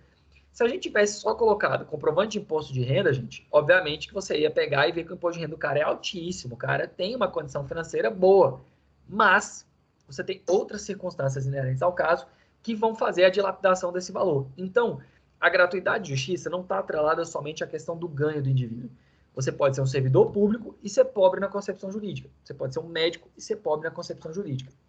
Professor, mas o cara é pobre na concepção jurídica porque ele compra Gucci para ele, compra Labotan para a esposa. Professor, não sei nem que marcas são essas, é outra classe social. Relaxa, gente, eu também aprendi isso com o tempo, eu não sabia não, tá? Labotan é aquele sapato com um fundinho vermelho. Viu aquilo ali? A chance da riqueza estar presente é muito grande. Então, o cara vai lá e faz dívida todo mês cartão de crédito porque ele quer, são coisas positivas. Aí não é pobreza na concepção jurídica, né, gente? Aí também tem que ter um pouco de senso. Mas igual a esse caso que eu falei para vocês, tem como demonstrar. Aqui tem um bizu. Quando você pede a gratuidade de justiça, o seu cliente tem que fazer uma declaração de hipossuficiência. Essa declaração, ela traz uma presunção de veracidade. Então, vamos lá. O Cleiton vai lá e coloca assim, profissão, estudante. E coloca, declara para os devidos fins que não possuo condição de arcar com as custas processuais sem ofender a manutenção minha e de minha família. Essa declaração, ela é dotada de veracidade. Então, aqui no Distrito Federal, ela, de forma geral, ela é muito bem aplicada, porque o entendimento jurisprudencial e o próprio Código de Processo Civil diz que isso daí atrai uma presunção de ser verdadeira aquela informação. E o juiz, quando tiver elementos que talvez lhe deixe em dúvida, pode pedir a complementação para demonstrar que, de fato, ali tenha essa hipossuficiência. Infelizmente, não são todos os tribunais que assim aplicam. Vou consignar já no vídeo minha crítica a alguns tribunais do Brasil que, independente do cara ser hipossuficiente ou não, sempre acaba pedindo demais comprovação. Exemplo, entrei com uma ação no estado do Goiás, onde a minha cliente era saladeira. O objeto da ação é que ela tomou um golpe, porque ela pagou R$5.000 para entrar numa fila do Minha Casa Minha Vida. Pessoa 100% humilde. Gente, coloquei a declaração de hipossuficiência. Para vocês, Kátia, nossa juíza, precisava de mais algum documento para comprovar a hipossuficiência dessa pessoa? Acho que não, pela própria história. Pela própria demanda, pelo objeto, gente. Aí o juiz dessa cidade, do estado do Goiás, foi lá, enrolou quase um mês para intimar a parte autora para juntar comprovante de imposto de renda. Gente, quem ganha salário mínimo, gente, nem declara imposto de renda porque não bate o mínimo para você declarar. Então a pessoa é isenta. Inferno. O processo demorou, a gente conseguiu ganhar, e aí eu lembro, essa foi uma ação de 2013. Ganhamos, mas não levamos. Por quê? Porque o grupo estelionatário pegou e dilapidou totalmente o patrimônio. Vai ficar na conta do judiciário essa enrolação aí. Né? Uma sacanagem. Mas, consignando o meu ódio, né, nesse tipo de caso, tá errado. Tá errado. Porque, em tese, a ideia da declaração de hipossuficiente já traz a veracidade da informação. Não precisaria trazer todas essas marmotagens aí para você pegar e ter a comprovação. Agora, claro, gente, existem circunstâncias que, obviamente, o juiz vai falar assim, me comprova, igual essa do médico. É razoável, né, ao pedido de demonstração. Pessoa jurídica. Eu tive um caso aí no escritório do senhor, de um cliente que eu fiquei atentando o senhor constantemente, foi que nessa declaração de hipossuficiência, o juiz, ele é autônomo, só vai recordar desse caso, que eu estava atuando nele. Ele é autônomo, só que o juiz estava querendo o quê? Contra-cheque. E aí foi um saco, o professor e o senhor, Duda tem como, Duda vai atrás, Duda não sei do que, e aquilo me colocou na minha cabeça, porque eu fiquei ali no quadradinho, no cercadinho, eu fiquei pensando, meu Deus do céu, aí eu tava, eu vou ligar pro cliente, eu pedi contra-cheque, Duda, você vai ligar pro cliente pedindo contra-cheque, sendo que ele já é autônomo, você tá igual o juiz? Aí ficou nessa bagunça toda, mas assim, depois a gente conseguiu resolver a situação. Sim, porque daí você pode pegar e mostrar que ele não pega a declaração de imposto de renda, tira a cópia dos extratos de um cartão. Gente, mas assim, pedir contra-cheque de autônomo é aquela típica conduta do cara nem ler o processo. É isso. A ciência. Acontece. Infelizmente, são frustrações que a gente tem no dia a dia da advocacia. Vamos voltar a falar de honorário para voltar a sorrir, porque essa aí me deixou deprimido. Enfim. E aí, então, o que acontece? A PJ, pessoa jurídica, ela pode também ter o benefício da gratuidade de justiça? A resposta é sim.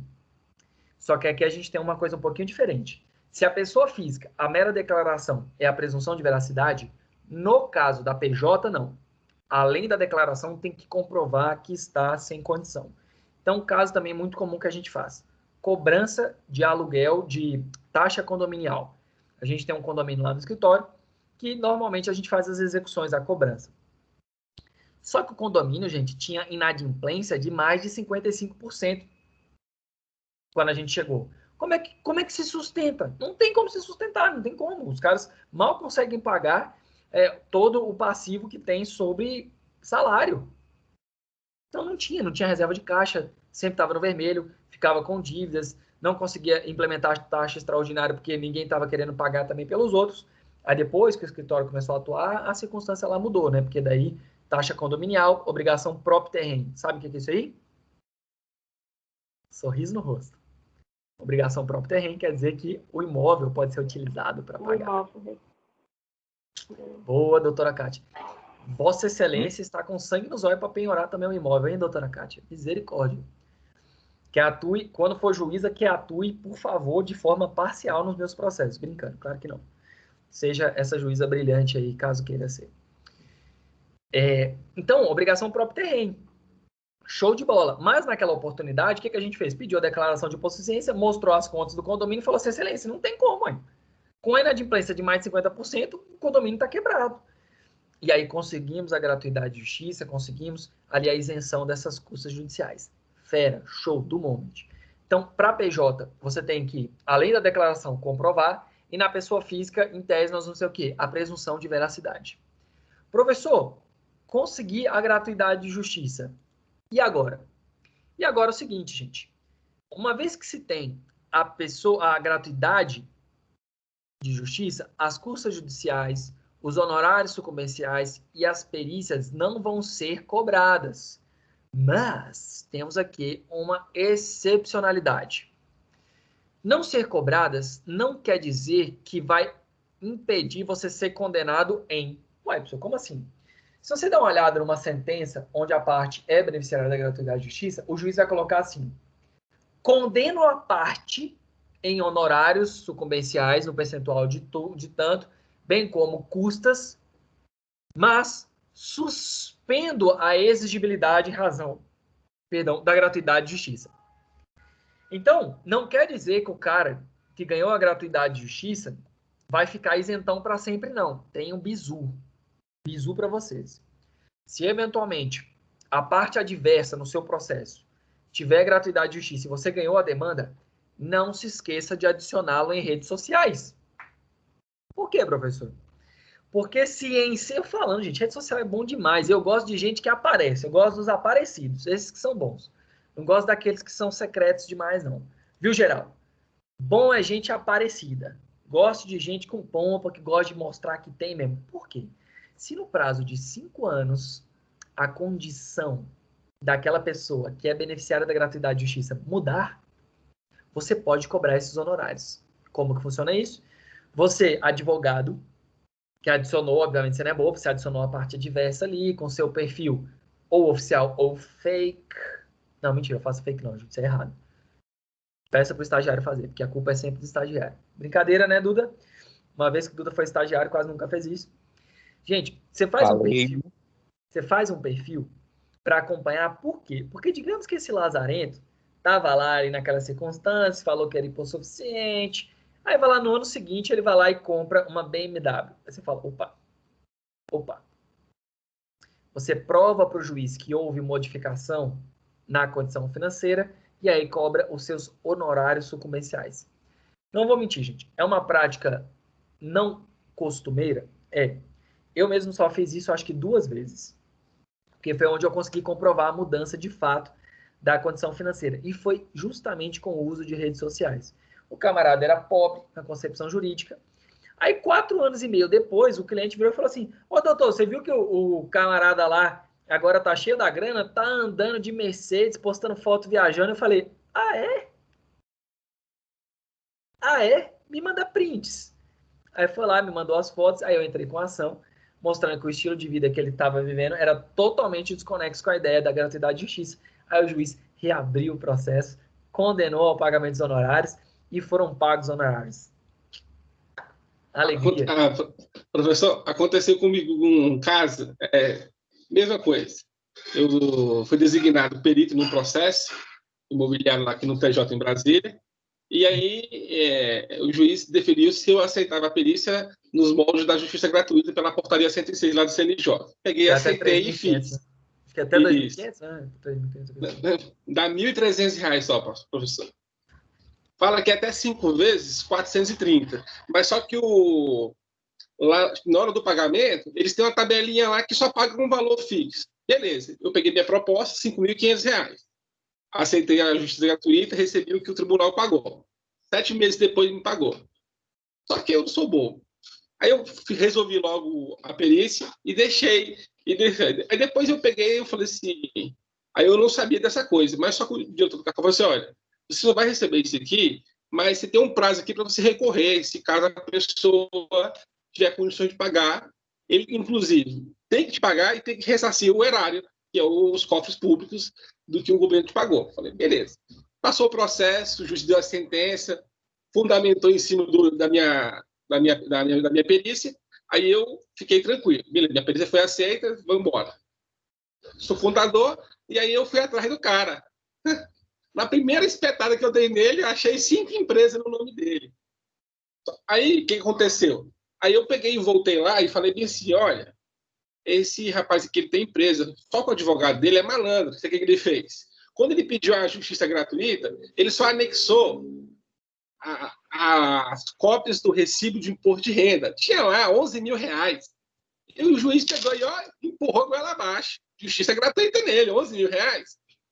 Aí depois eu pedi isso, aí eu fui lá e falei diretor do cartório. Está errado. Por quê? Ele teria que apresentar não só o recibo, mas também como o corpo da declaração. Porque é lá que vai estar o filé do negócio. Professor, o cara era pobre do caceta, rapaz. Tinha patrimônio lá, mais de milhões. 5 empresas. Eu falei assim, se eu soubesse que esse filho da mãe tinha mais dinheiro aqui, eu tinha cobrado, era muito mais caro.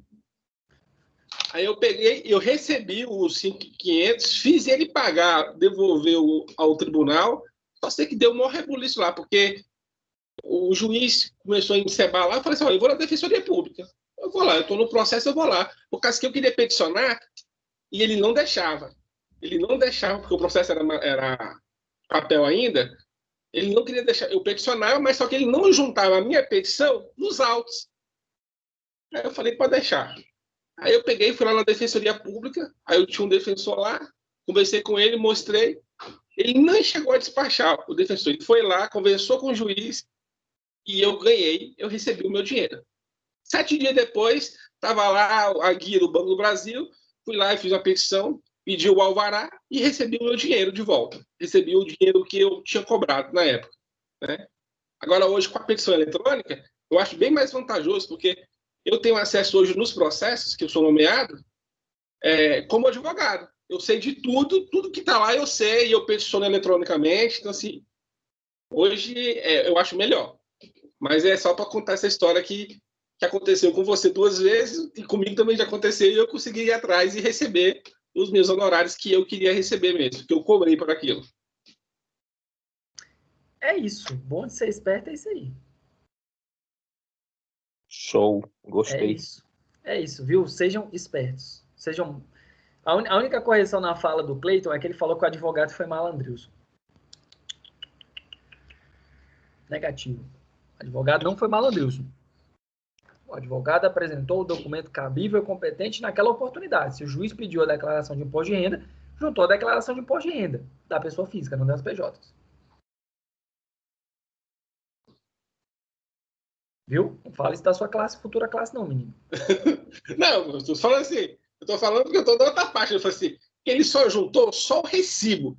Se ele tivesse juntado a declaração depois que o juiz, eu pedi o desentranhamento na Receita Federal, quando veio na declaração, professor, estava tudo lá. Distribuição de lucro de uma das empresas, tinha 500 mil no ano. Ou seja, o recibo era a capa. Só era a capa, mas depois tinha o Batman, Homem-Aranha, tinha toda a equipe lá. Mas aí é aquela coisa, você defende os interesses do cliente, né, gente? Claro, é isso mesmo. Vamos defender com isso. Para com isso. Não fala nada do advogado, não, tadinho. Tá ganhando ganha-pão dele, rapaz. Fala isso não. Pra gente encerrar a aula de hoje. Gurizada, lembra o seguinte. Não cabe recurso se você viu a parte contrária ganhando a concessão da gratuidade de justiça, dos benefícios da gratuidade de justiça. Só vai caber recurso se o juiz indeferir, tá bom? Professor, mas igual o Cleiton falou, o cara tem empresa, 500 mil de faturamento. O que tu tens que fazer? Apresentar uma peça simples, chamada de petição de impugnação. Somente da recusa que cabe honorários. Da concessão não cabe recurso. Tranquilos? Show? Gurizada, então vou encerrar a gravação.